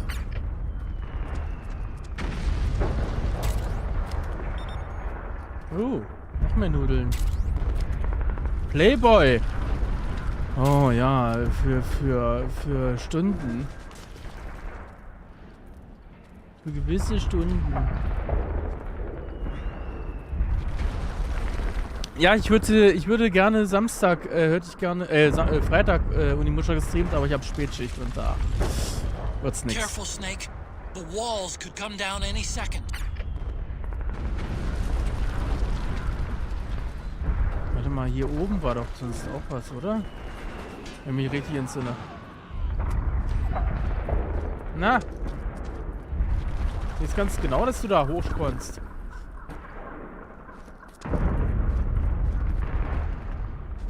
Ja gut, ja, Raketenwerfer brauche ich nicht. Ich habe ja nur genug von dem Zeug da.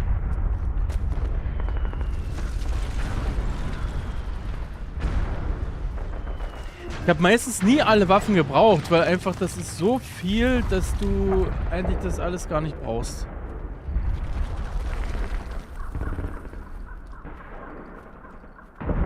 Ich bin so gespannt auf den Metal Gear Film. Die haben ja jetzt einen Regisseur gefunden und die haben ja jetzt bestätigt, dass der definitiv in Entwicklung ist. Und das ist offiziell. Das ist nichts Inoffizielles.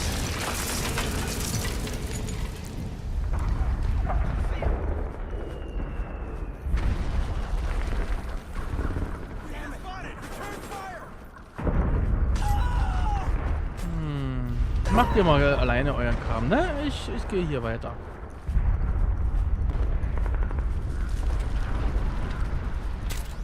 Presse, ja, brauchen wir aber jetzt noch nicht.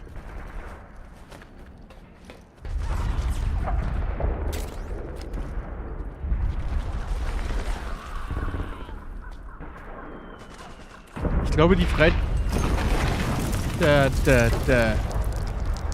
die frei drehbare Kamera, die kam, die haben sie von Splinter Cell genommen. Die gab es vorher, glaube ich, in Spielen an sich, glaube ich, nicht.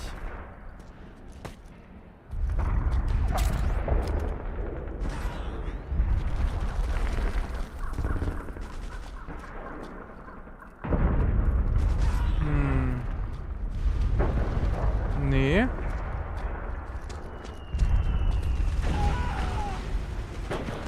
Oh, oh. Nochmal hoch.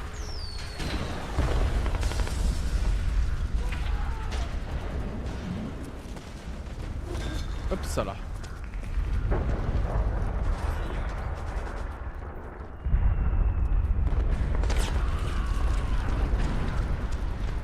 Wie war denn das? Das war doch, glaube ich, so, oder irgendwie musste man sich dort ranpressen.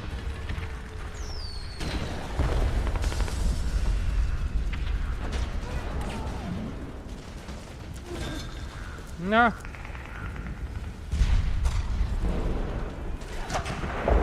Ja, aber ich komme noch hier. Ah, okay.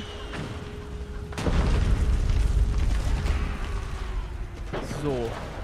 Hätten wir. Das macht sich aber, glaube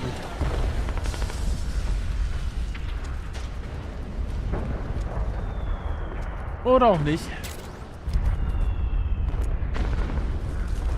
Ja, ich verstehe es, wenn das nicht für jedermanns Sache ist, weil es ist durch die langen Zwischensequenzen.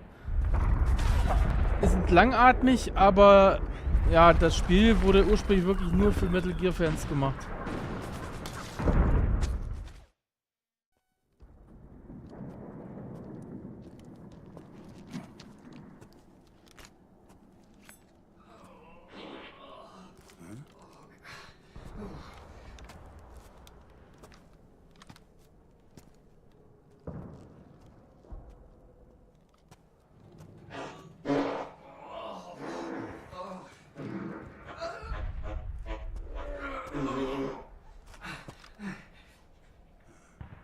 Who's there? Go away! I'm not done yet!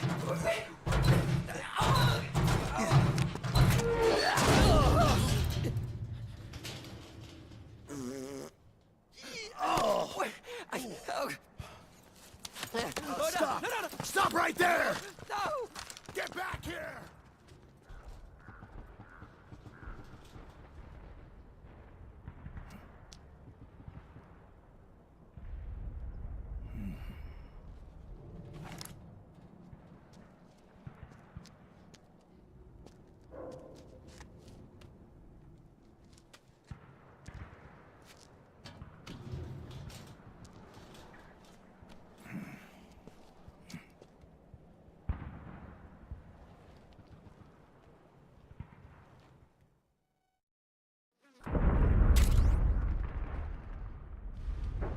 Kann ja wohl nicht wahr sein. Wird er noch gestört beim Kacken, Alter. Okay, Snake. Hurry to the rendezvous point. Your radar is marked with which way to go. Ich werde mal die Kostüme wieder. Ja, ich weiß. Ich will trotzdem die Kostüme wechseln.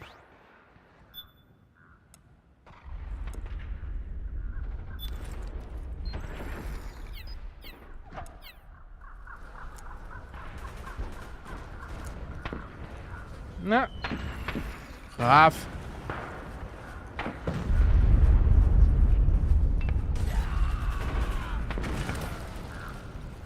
Haben wir, wo war denn das mit dem...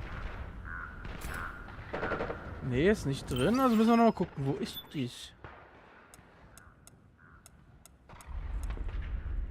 Das iPod kann man ja mit reinpacken, vorsichtshalber. Ration ist drin. Fass.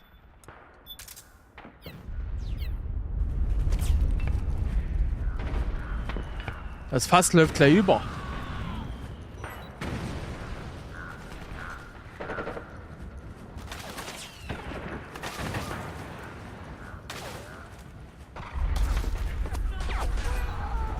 Ach, gehen wir mal hier lang, ne? Außenrum, man muss ja nicht, wa?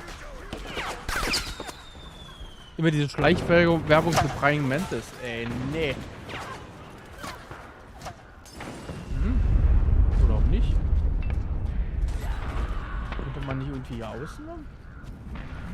Nee, hier geht's nicht durch. Geht's auch nicht durch.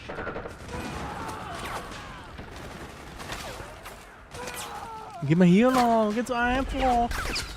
Oder auch nicht. Ich würde schwören können, man konnte irgendwie außen lang.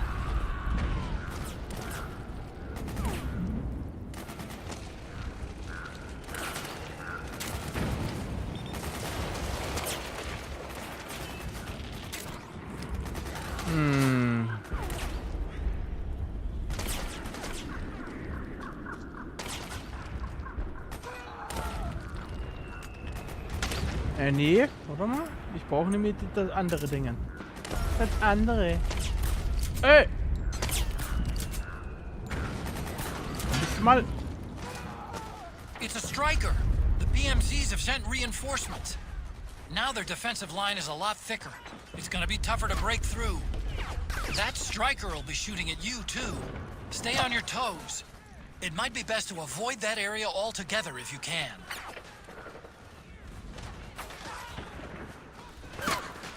Kann ich aber nicht. Wie man sieht.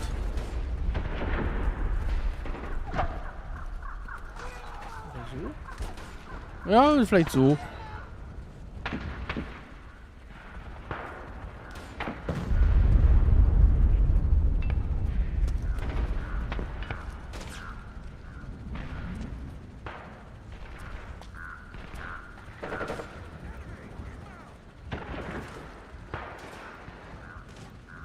Aha.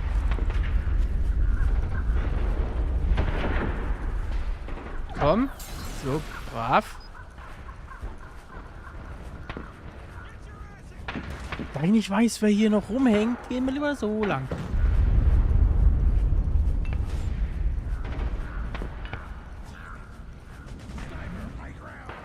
Müsste ich nicht fluchen?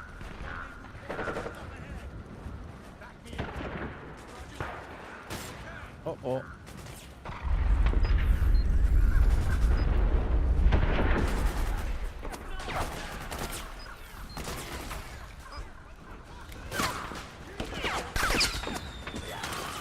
Ja, warte mal, ich helfe dem mal ein bisschen, ne? Würde ich schon sagen, du.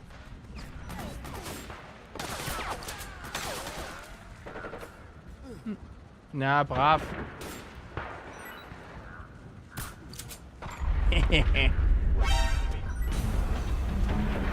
Hatte ich nicht euch gerade geholfen?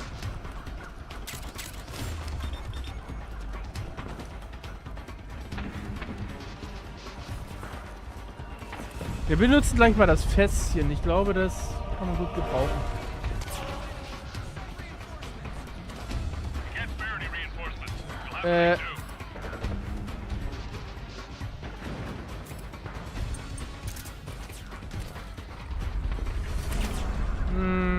Um zu verchecken, solange...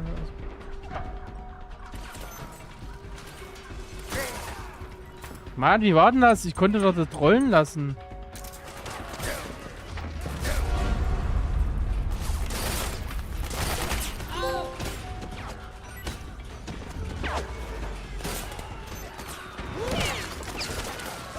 Wo? komme! Der Ölkiller. Ölfasskiller.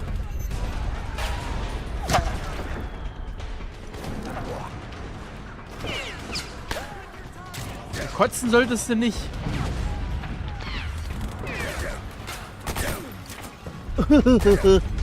Ey, du Sau. LOL. Snake, what happened? Snake? Snake! No, auch nicht schlecht. Da bin ich auch nicht verrecht. Normalerweise. Aber die Scheiße normal machen? Du spinnst doch. Okay, Snake. Hurry to the rendezvous point.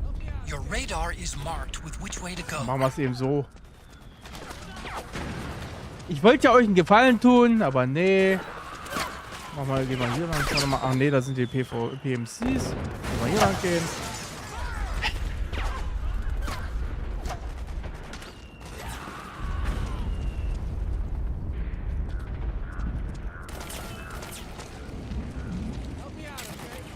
Da kam die Kotzgrenze mir quasi, ist die mir zum Verhängnis geworden, wenn man so will. Guck mal, da oben runter so.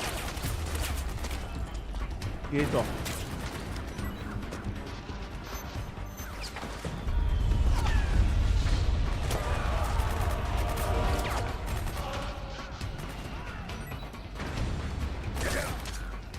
It's a striker. The PMCs have sent reinforcements. Now Hast their der defensive jetzt... line is a lot thicker. It's gonna be tougher to break through. That Scheiße. striker will be shooting at you too. Stay on your toes. It might be best to avoid that area altogether if you can. Stimmt, hier lang. Wusste doch gleich, irgendwo war es doch hier.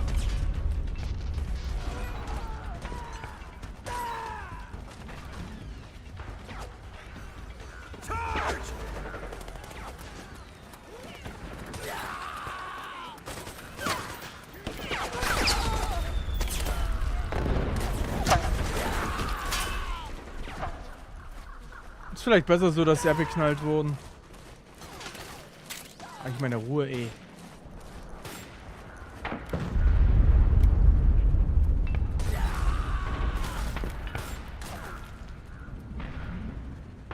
Ach, wisst ihr was? Ich guck mal hier in Drevens Shop. Vielleicht kann man da Scharfschützengewehrmäßig was machen. Wo haben wir es denn?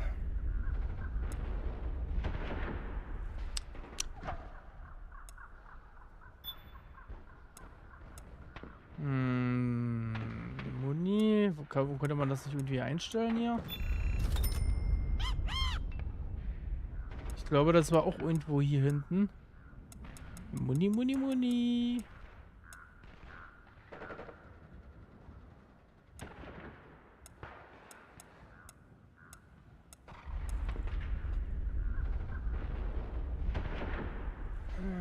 Okay. Das ist eins Muni, also nehmen wir die mal mit.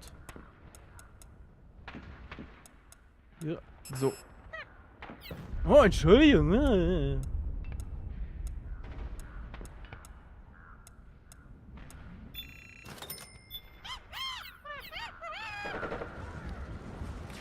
Ich glaube, da muss ich die Waffe noch reinnehmen. Da müssen wir reinnehmen, die Waffe. Stimmt ja, hier hat ja nur Kapazität. Operator, schmeißen wir den mal raus.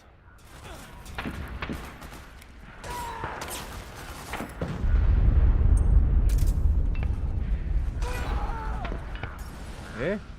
Ich würde schon sagen, da oben war doch einer. Wie ist nochmal die Steuerung mit dem? L2 und R2.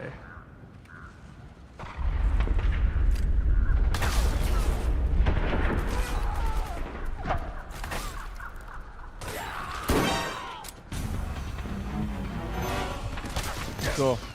Besser so.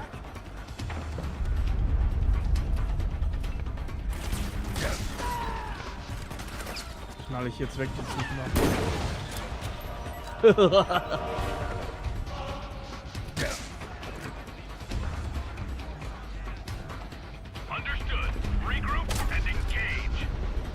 Ah, da oben. Tschüss. Wenigstens in Ruhe.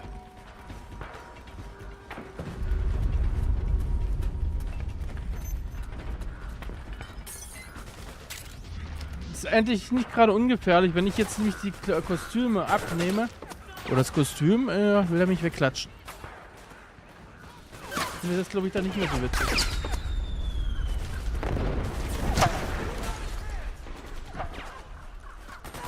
Oh, da ist ja noch einer. Ja, Pech für dich. Ich gehe hier lang. Gesperrte Waffe.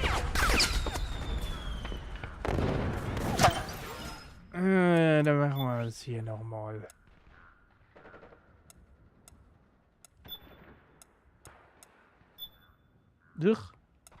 Ach, sie an habe ich ja noch gar nie gesehen hier. Ja, okay, das können wir ja später machen.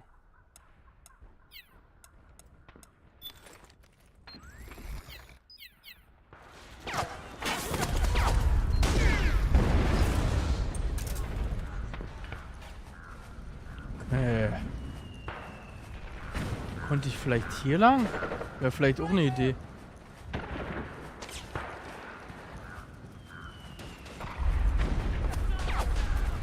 Wenn die dort sind?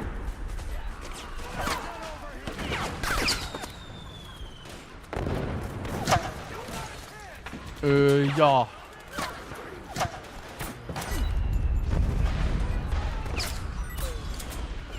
Ist doch schön, wenn die sich ergeben haben.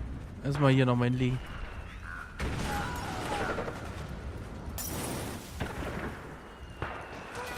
Ich glaube, der will mich dann auch ein bisschen ärgern, oder? Glaube ich nicht gut, wenn ich den jetzt...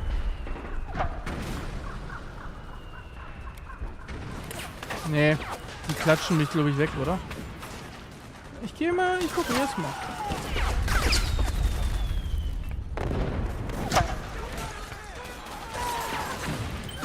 Korti. Ja, das ist das Ding. Ich müsste mal gucken, ob ich nicht von dort lang hier reinkomme. Ich muss ja nicht gleich durch die Vordertür rennen.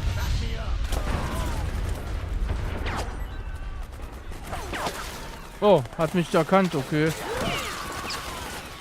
Ja, dann macht mal, ne?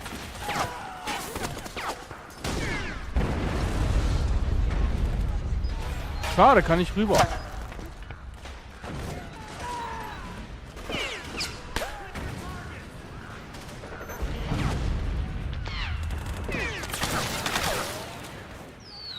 Das Problem ist, wenn ich die jetzt mit Scharfschützengewehr wegklatsche, dann konzentrieren die ihr Feuer auf mich. Das gefällt mir jetzt nicht so wirklich. Ne?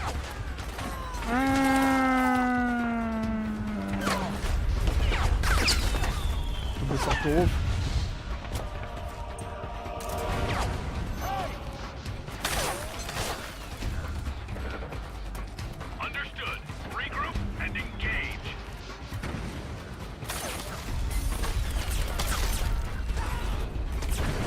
Warte mal, den da wegschießen.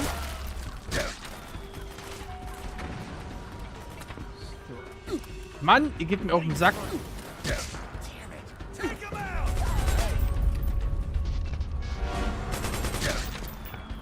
So viel zum Rumschleichen, das ist wohl nix. Ja, nochmal neues. Ist das schon das Muster? Nee.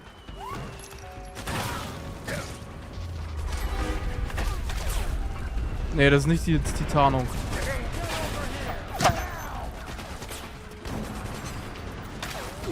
Warum schießt die auf mich? Seid ihr besoffen oder was?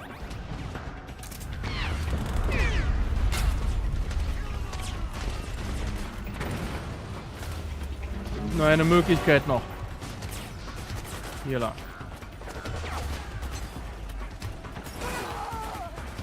Nee. Kann das sein, dass hier was nicht hinhaut?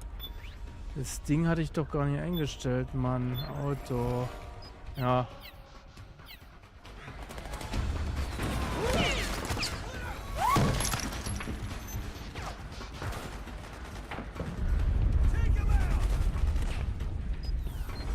Geht doch.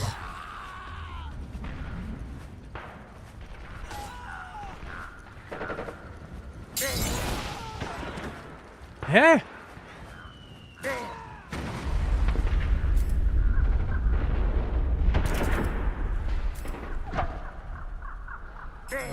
Hallo?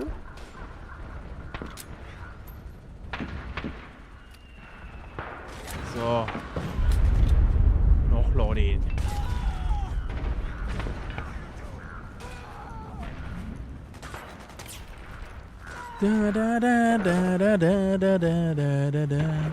Ja, das kostet Zeit. Leider.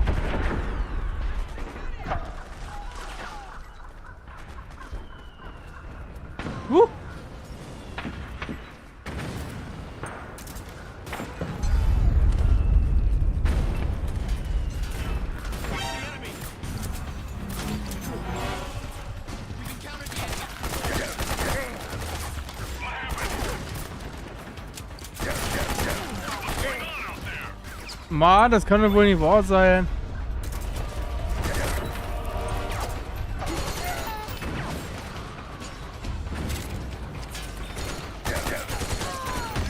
Idioten.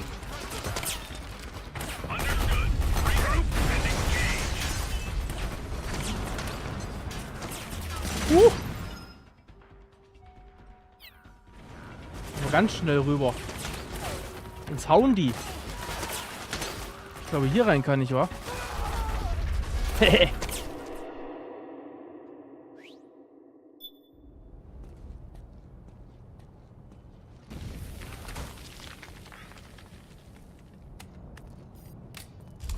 Die Waffen brauche ich jetzt sowieso. Weil, jetzt kommen gleich, es wird gleich blöd. Was will ich mit dem Playboy jetzt?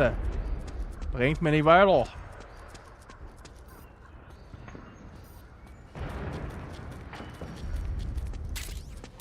Mal gucken. Ich glaube weit. Ich glaube hier musste man lang, oder? Nee. Aber warte mal, hier ist was.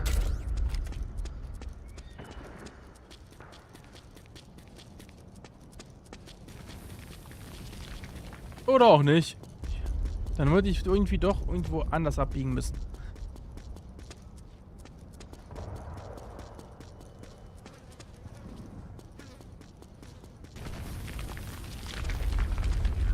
Dann war es die andere Seite.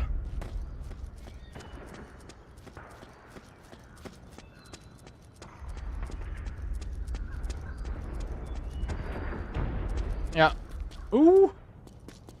Wartet mal kurz. Das geht so nicht.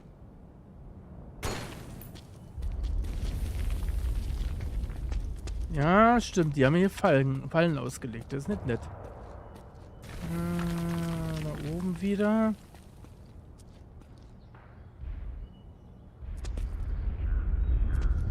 Eine Mine. Warte mal, kann ich da einfach rüber? Ich glaube ja.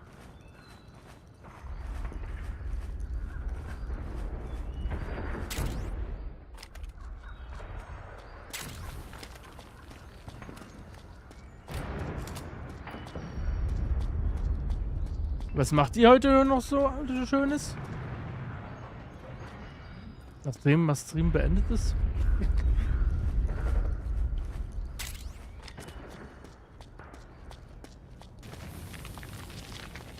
Ich werde dann schauen, dass ich die Reaction-Video dann noch hochlade.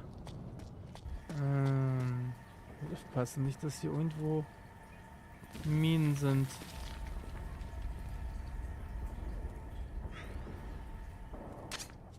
Snake, I'm detecting a trap in your vicinity. It's a bomb that uses an infrared sensor as a detonation trigger. It's a remote control device, and I'm detecting slight traces of volatile sleep gas. Trigger it, and you'll be knocked out, so be careful.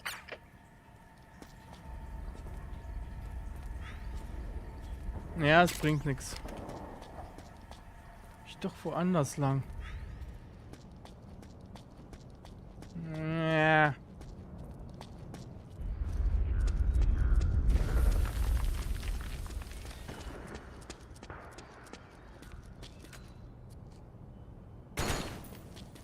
So, oder?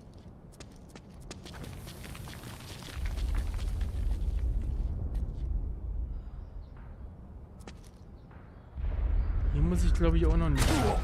Oder doch, ouch.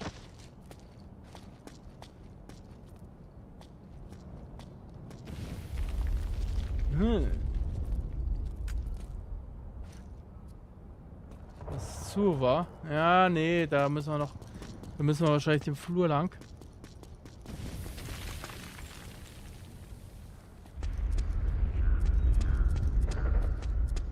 Also Metal Rising wird als Stream richtig hart, weil du dann all deine Konzentration brauchst. All deine Konzentration.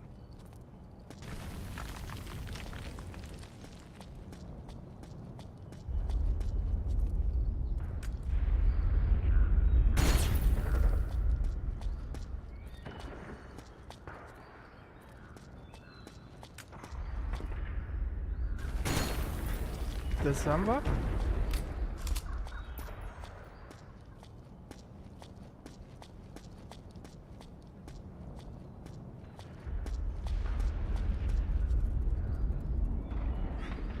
So. Ich glaube hier rein. Einer reingerannt. Nee. Ach, das nicht.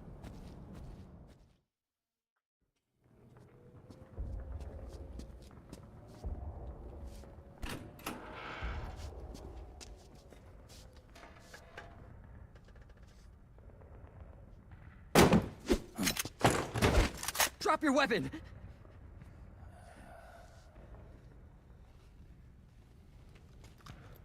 Drop your weapon! All right.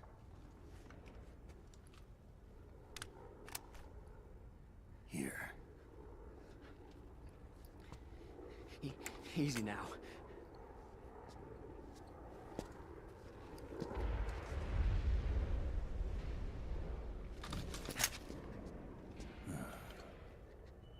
Don't move. You haven't even taken the safety off, rookie. Careful, I'm no rookie. I'm a 10-year vet.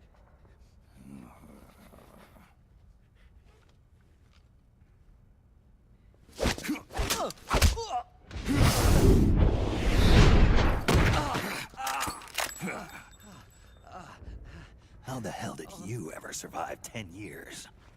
Don't move!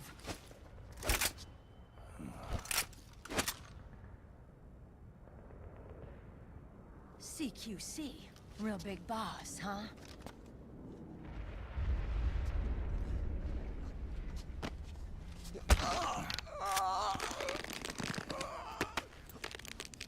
Lower your weapon! Slowly now. I wouldn't try anything funny if I were you. Fox. Snake? Snake? Meryl. Is that you?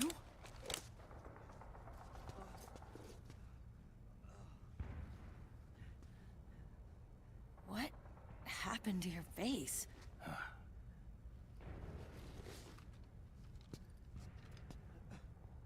Accelerated aging. They don't know the cause.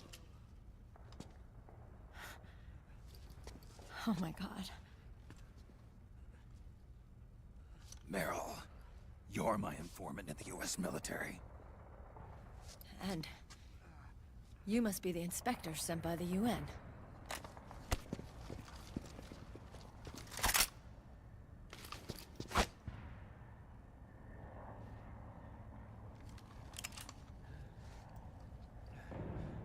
Akiba! Commander!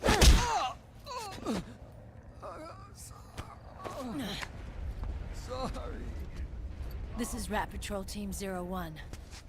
We're with the CID, one of the bodies investigating PMC activity.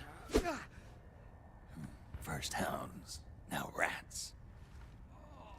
Here, you can have this back.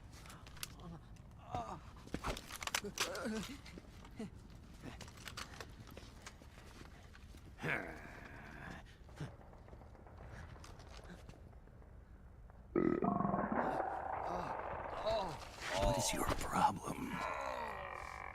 You okay? Stomach pains? Diarrhea?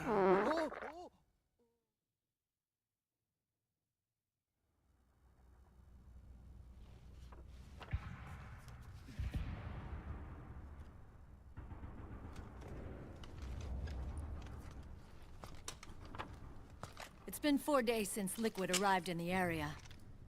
And since then, this woman's been with him. She doesn't look like a combatant. Probably some kind of advisor. Maybe a scientist.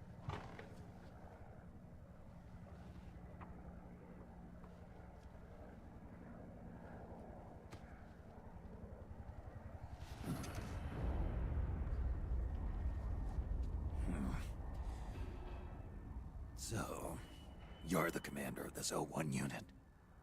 Why? Something wrong with that? Here, I'll introduce you to the team. That's Ed, our radio man and sniper. The sleeping giant is Jonathan.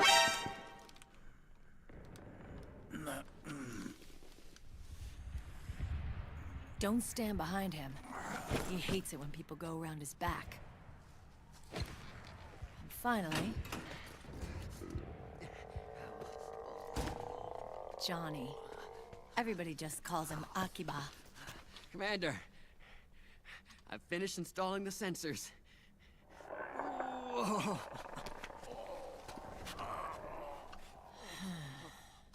Okay, Akiba. Anyway. You're all grown up. Maybe it's because someone taught me well. A certain legendary hero who suddenly disappeared. You quit the unit. Me? I never gave up on you. Or on Foxhound. Back then, I just wanted you to accept me. I wanted you to turn around and see who I was. But I've put the past behind. I'm done playing little love games.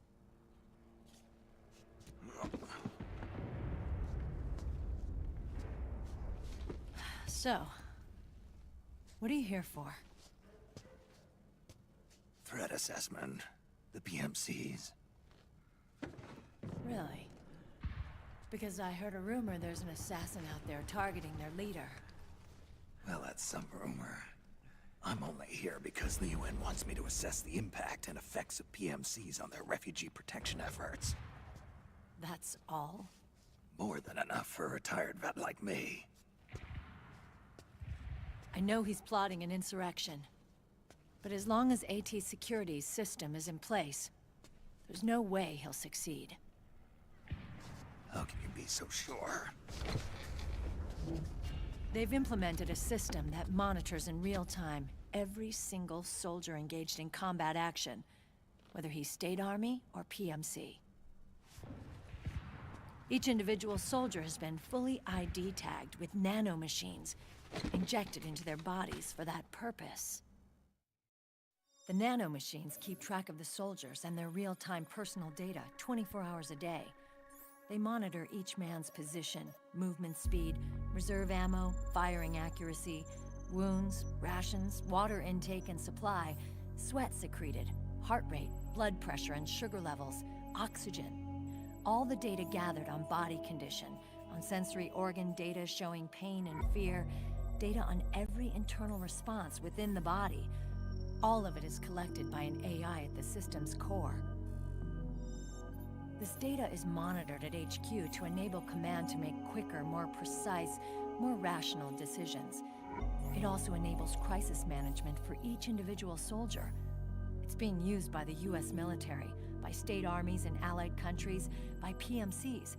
Even police agencies are starting to adopt it. Unless they agree to implement the system, PMCs aren't permitted to send troops anywhere. You've got these system nanomachines in you too. Of course. Our unit plays by the rules, same as everybody else. It was creepy at first, knowing you're being watched 24/7, but I've gotten used to it. It gives us a lot of advantages in the field, too. We get a clearer picture of what's going on around us, so there's less confusion during missions.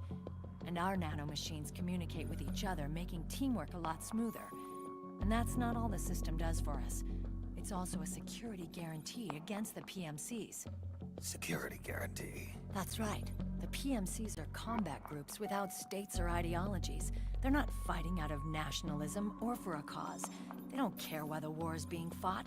They're just bodies fighting on someone else's behalf. They're mercenaries, a commodity. So it's easy to imagine them betraying their clients by joining the enemy or refusing to fight, or committing humanitarian atrocities. To keep these things in check, they ensured that no one can use firearms or military vehicles without the proper system ID. It's true for every piece of equipment out there. So even if the PMCs tried to mount a terrorist attack or coup d'etat, their weapons and equipment would automatically be locked out. They wouldn't be able to move, attack, or engage in combat of any kind. And there's more. All the data on their position, personnel, and combat strength is leaked to us by the nanomachines. Even if they managed to circumvent the system by getting the nanomachines out of each soldier's body, they'd be losing their IDs in the process, so they couldn't use their weapons.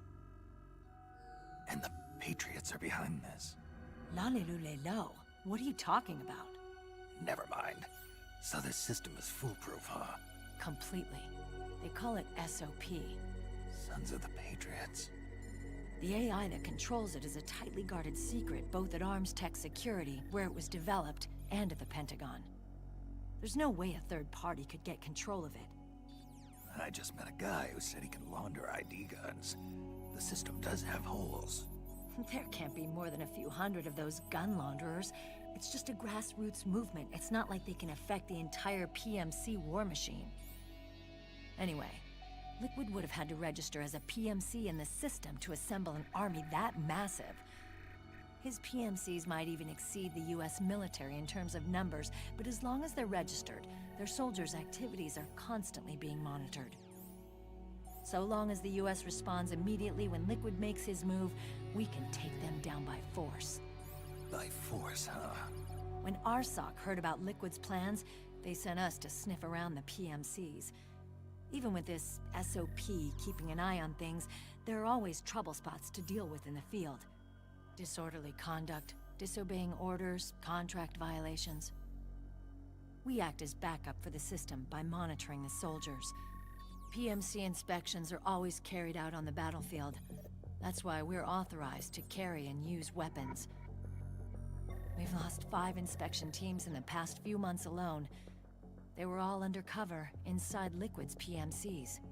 Then, if you got caught... we'd be exterminated like rats. But we're smarter than that. We've been mingling with the PMCs, and after 3 months of searching God knows how many battlefields, we finally tracked him down. When we reported that we'd found Liquid, our superiors ordered us to provide the UN investigators with intel. But I didn't know it'd be you. Didn't the Colonel tell you he was sending me? Colonel? Don't tell me it's Campbell! Yeah. He put you up to this? You didn't know. You've gotta be kidding! You expect me to work with my uncle? Meryl.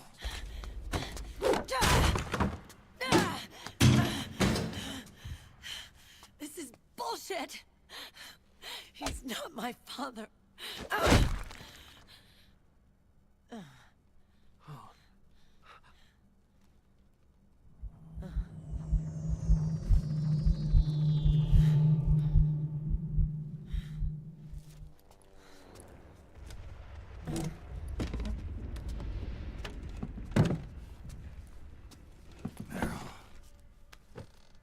So, you knew.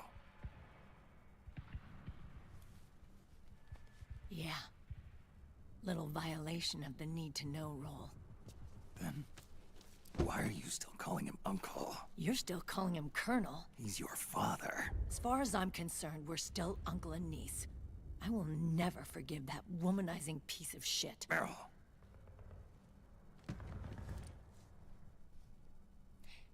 He, remarried.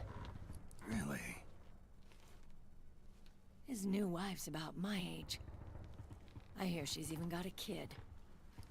It's as if he's given up on making up with his own daughter.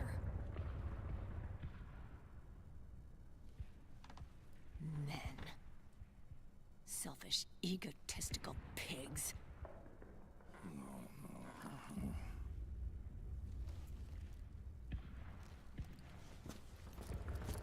Commander. What is it?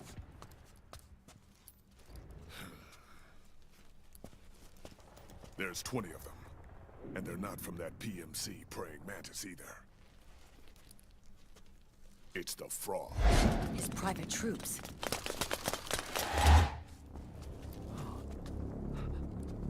Oh, crap. This is not good. Were you being followed? No.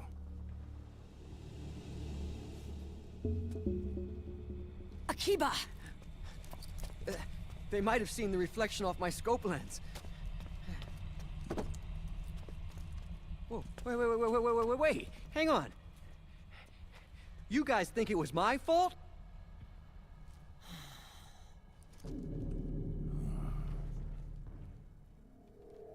Oh, no. Oh, it wasn't my fault, I swear! It wasn't my fault! Oh, man! Oh, look, Dumbass! We're moving out. Meryl, where's Liquid? At a camp up ahead. I'll fill you in later. If we're still alive.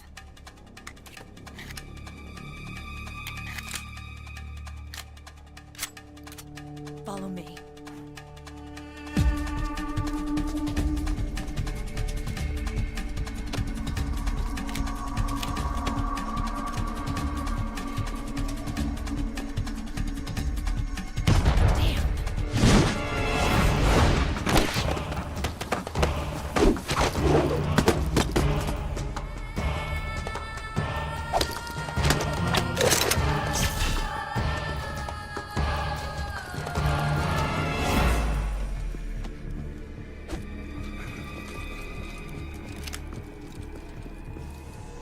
Eye contact. These guys are with Liquid's private army. Shoot first, think later. We'll use the stairs and get out through the back door on the first floor. We'll change the route as necessary. I'm on point. Stay close. Got it? Got it. Akiba, breathe deep. got it.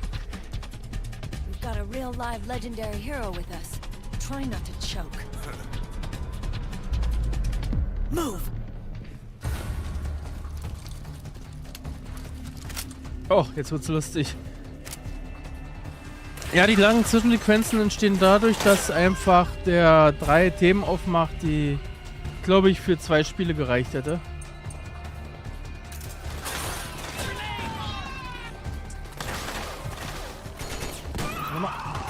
Oh, so geht's natürlich auch.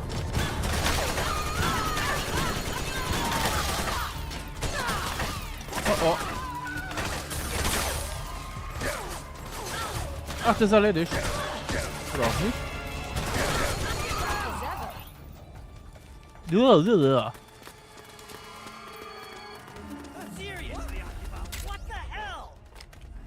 Oh, noch eine neue Waffe. Juhu. Ja, gehen wir mal runter, wa? Wir sind ehrlich gesagt, wir brauchen die Waffe gleich. Ich frage mich, wenn sie den hier remaken, wie wollen sie das bitte schön hinkriegen?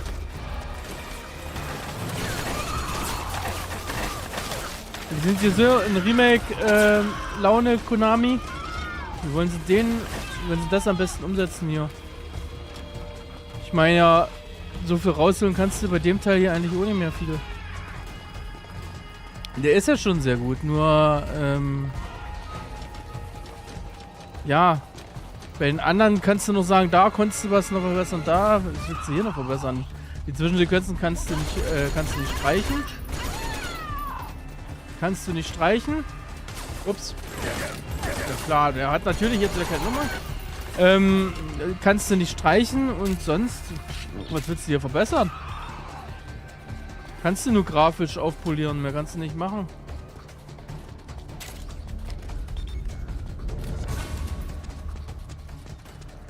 Ups, bin ich falsch abgebogen?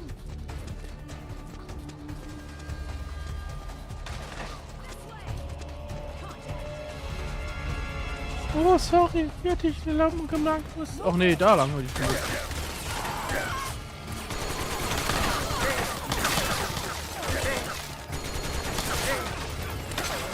Ah! Sag mal, willst du mich verkackern hier oder was ist los?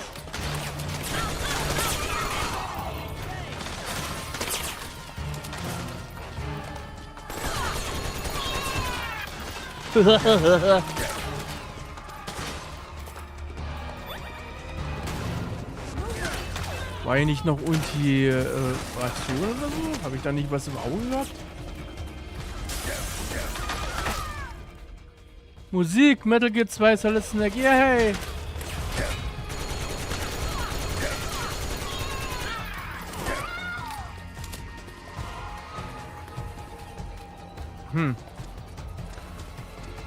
Jetzt hier lang, ja? Oh ne, Ration, ja, das nehme ich gerne. Ja, was denn du, Meryl?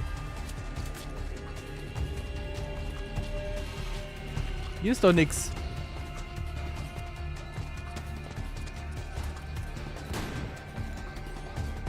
Hä? Ach, hier.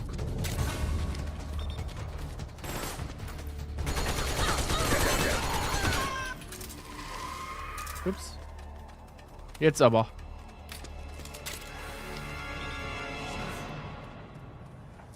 Da, schau an.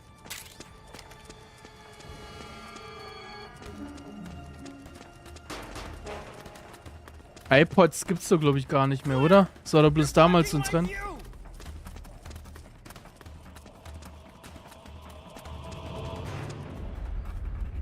Das sind, glaube ich, die ich ausgeschalten habe. Ist doch schön. Vorarbeit geleistet. Aber krieg ich mal Lob dafür von der Meryl? Nee. Wir sind hier nur selbstsüchtige Schweine, wir Männer.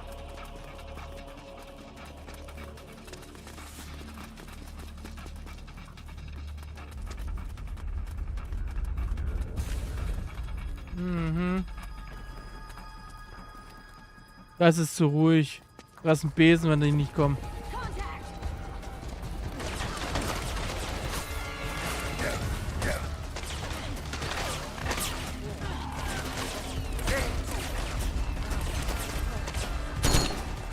Warte mal.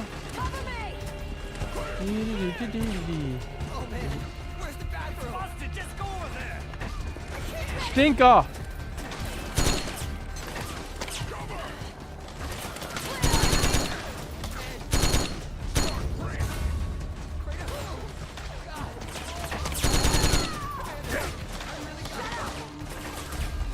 Oh, da oben.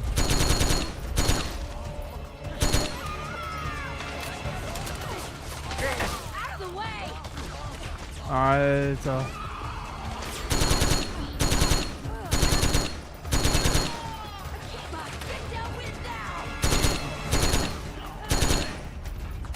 Jetzt nicht.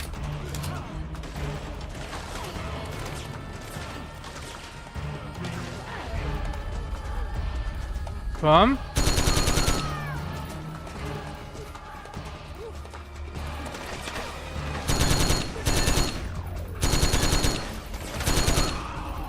Den haben wir auch. Den haben wir auch.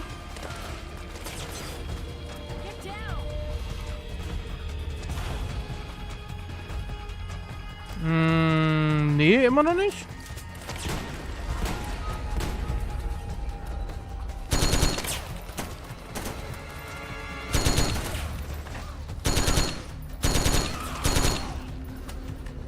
Geht doch. Es geht auch immer frei.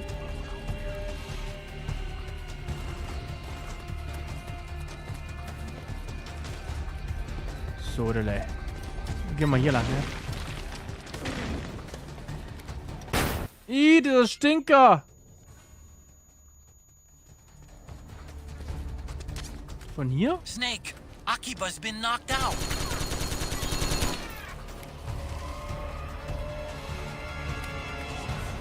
Okay, nachladen, da kommen jetzt sicher noch mehr.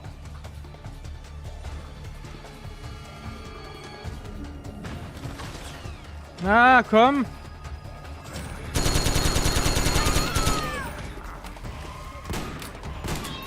Ups, kommen noch von links noch welche. Ist aber nicht schön.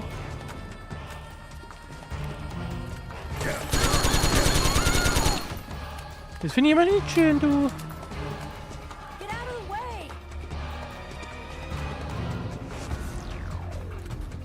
Ja, und jetzt? Kommen noch mehr? Eigentlich nicht, oder?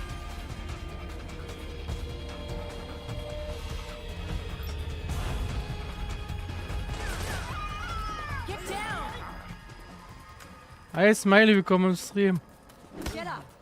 Wie geht's dir so? Übrigens, unser Stream kam sehr gut an. Mit den Räumen. Ich glaube, das werden wir weitermachen müssen.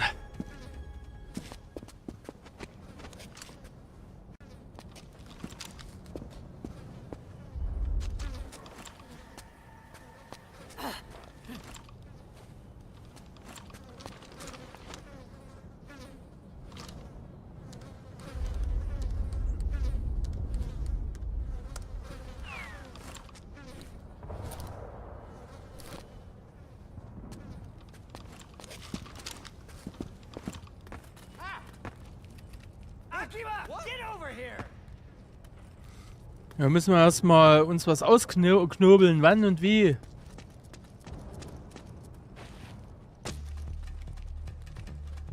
Ne?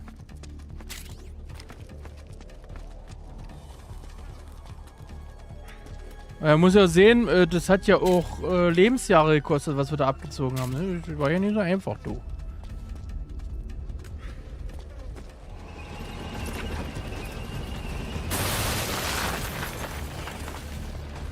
Bin ja erstaunt, dass du auf YouTube aktiv bist. Ich dachte, du bist mehr so auf Twitch. Ja, nee, ist klar. Die Säue!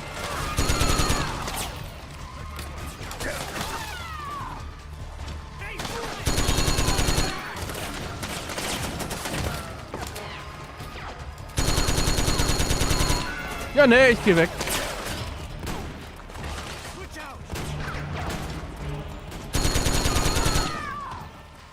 Übrigens, GTA 6 ist eine Offenbarung gewesen gestern Abend. Nee, vorhin. Ich hab's ja vorhin aufgenommen. Das Reaction-Video.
Ach ja, apropos Twitch, morgen Abend bin ich dann auf Twitch und mache dann Projekte X sein Projekt weiter mit Legend of the Liners.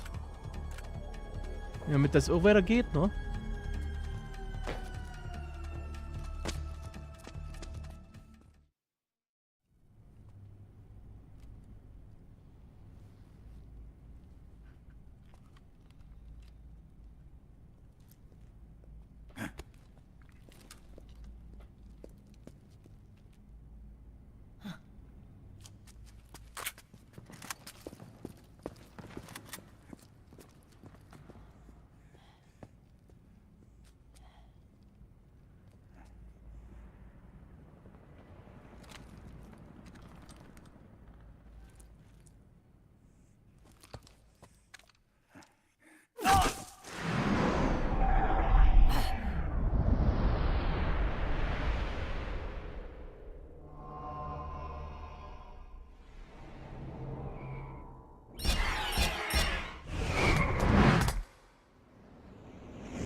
The nanomachine network inside each unit member's body lets us share each other's senses. They can see what I see. And it helps control pain. Is that part of the system, too? With SOP, my team can literally operate as one. Well, except for a certain someone who's not much of a team player. So, what do you think? Is your age of heroes finally over? I'm no hero. Never was. Never will be. You haven't changed at all, Snake. But... your body... are you gonna be all right? This getup doubles as a muscle suit. I can still get around. Liquid's camp is up ahead. I'll mark it on your map. Thanks.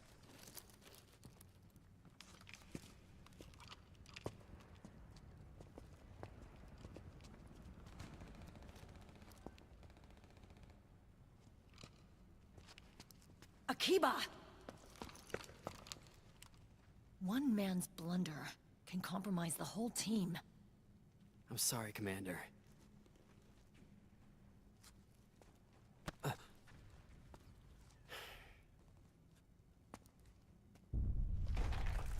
Be careful, Snake.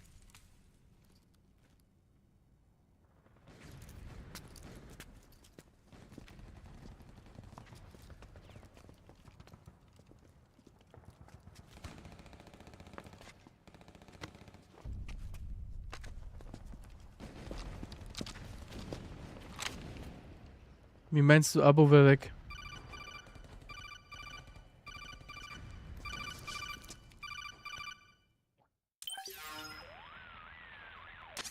Otacon, I know where Liquid is. Yeah, I'm confirming the location. It's to the north of where you are. Meryl's really changed, hasn't she, Snake? She's a lot more self-assured. I wonder how much of that has to do with the system. The senses you used to develop through extended training and experience can now be obtained without even working for them. Seems once you're under the system's control, you don't even need experience at all. It even beats that VR training that was all the rage a few years back. Yeah. The growing need for PMCs has led to the creation of a more reliable, cost-effective supply of elite soldiers. It's also made the child soldier phenomenon more problematic than ever. Can the nanomachines do anything to counteract post-traumatic stress disorder? Good question. They might provide a degree of psychological stability. You think so? That geek kid, Akiba, he was really starting to lose it. And technologically, the system should be able to optimize each soldier's personality traits. And that big guy, he didn't seem to be feeling any pain at all. Augmenting the soldier's existing experience and psychological fortitude. But a soldier's gotta have more than that. The times have changed, Snake. Just like Meryl. Snake, hurry to the PMC camp. Based on what Meryl told us, Liquid should be there. Smileys kann ich dir erklären. Ich glaube, mein Abo ist gar nicht auf deinen Kanal. Also ich habe deinen Kanal gar nicht abonniert gehabt, glaube ich, weil das Problem war, ich hatte ja zwischenzeitlich einen neuen Kanal gemacht. Und da warst du ja nicht mehr viel aktiv.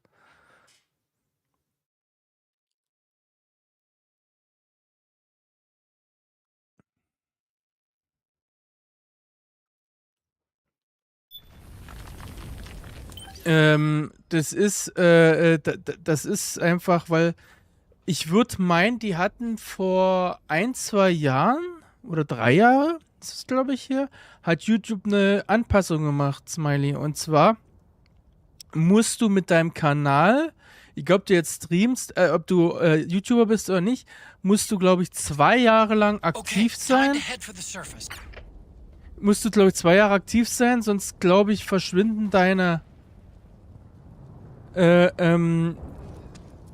die Abos, weißt du?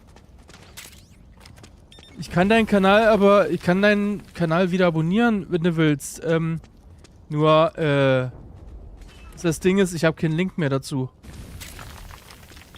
Und im Nachgang über den Chat, glaube ich, kann ich auch nicht zugreifen auf deinen Kanal. Ich muss es mal probieren. Aber kann ich so nicht. Deswegen bist du zum Beispiel als Mod bei mir hier gar nicht drin. Bei Twitch bist du als Mod bei mir drin, aber hier auf YouTube nicht.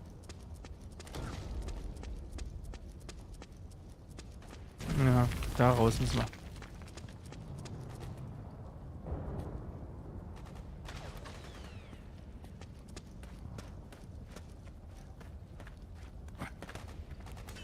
Ja, das hatten die, glaube ich, vor 2 Jahren geändert oder so. Dass alle, die nicht so auf YouTube aktiv sind oder so, oder innerhalb von 2 Jahren musst du aktiv sein, sonst bist du entweder weg. Und die hatten zwischenzeitlich sogar geplant, die Kanäle zu löschen. Das haben sie dann, glaube ich, nicht gemacht. Ich glaube, die haben nur einfach die Abos rausgenommen. Ja. Deswegen ist, wenn du jetzt zum Beispiel innerhalb von 2 Jahren keinen Kanal verfolgst oder so, oder nicht selber aktiv bist, dann ich glaube, dann ist es wohl so, dass dann dein Abo verschwindet.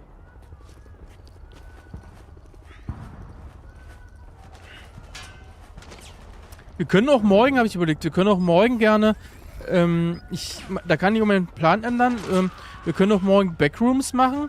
Das würde ich dann hier auf YouTube wieder streamen. Können wir gerne machen, wenn du willst. Um 21 Uhr wieder oder so. Treffen wir uns im Discord oder so. Oder um 20:30 Uhr. Können wir gerne machen. Wenn du grundsätzlich samstags jetzt erstmal Zeit hast.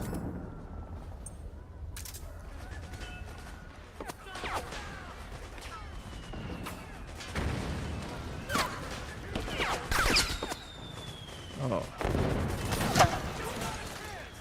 Ah, warte mal, war das nicht so, dass ich hier irgendwie drüber konnte? Nee. Hä? War das nicht so, dass ich da über den Balkon konnte oder sowas? Nee.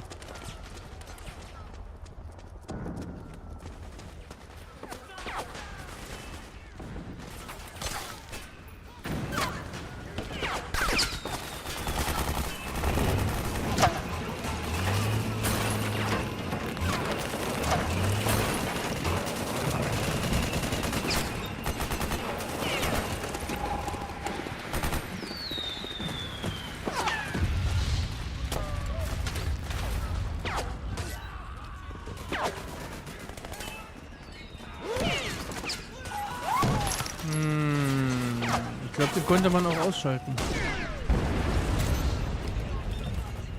Soll ich Deckung geben? Ich hab zu meinem Kram da.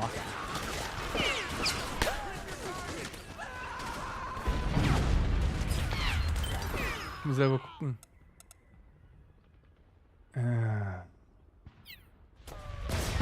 War das nicht, dass ich hier irgendwie durch konnte? Nee.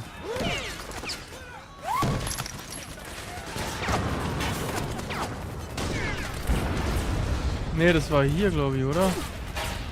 Aber irgendwo war das doch.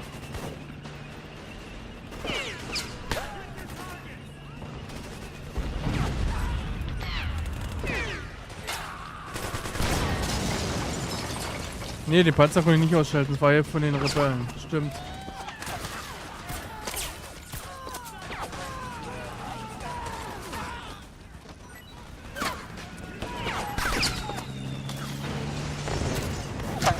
Okay, habe ich.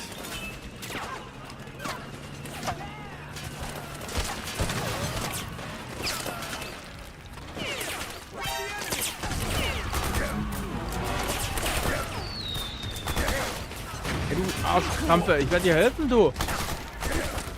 Oh, oh, ich werde das mal hier schnell mal ausnehmen müssen.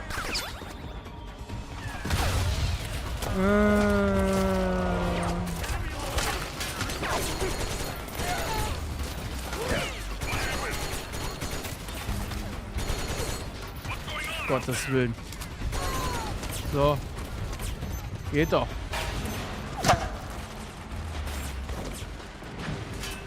Genau, hier war das.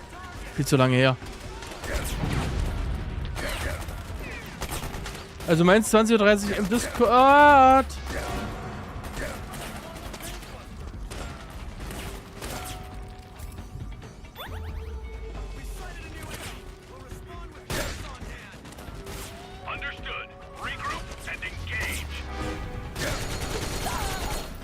Arschloch. Ganze Abwehrrakete.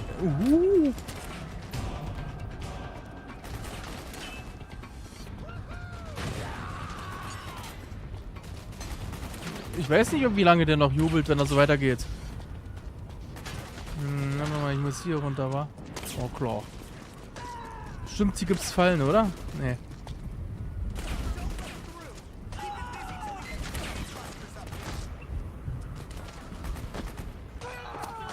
Das haben wir.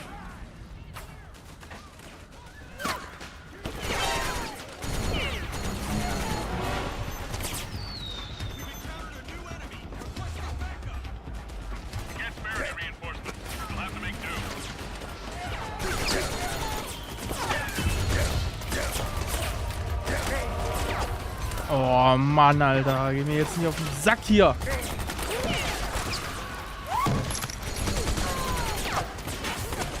Glaubst du, ich weiß nicht mehr die Schleichwege. Das ist schade. Muss ich mir halt durchschießen. Viel zu lange her.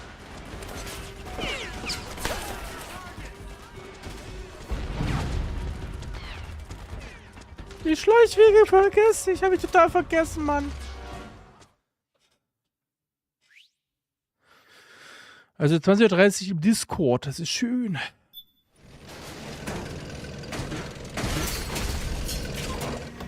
Machen wir das so.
So, ich würde sagen...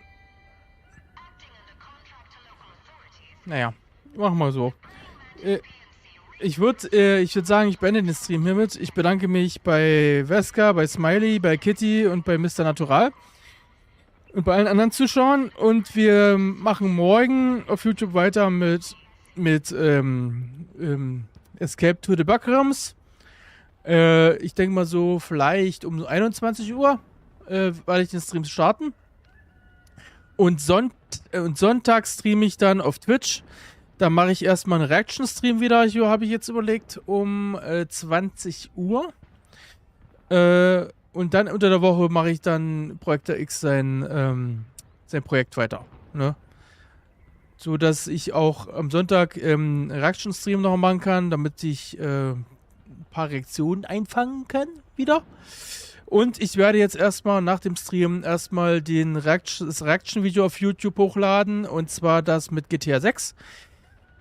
Könnt ihr euch nochmal vom Spiel ein Bild machen und wie ich das finde und so weiter. Und ja, das wäre es dann von mir. Ich wünsche euch, falls diejenigen dann nicht mehr morgen dabei sind, schon mal ein schönes Wochenende. Schöne gute Nacht. Und für die anderen, wir sehen uns dann morgen auf YouTube wieder bei Escape to the Backrooms. Also, over and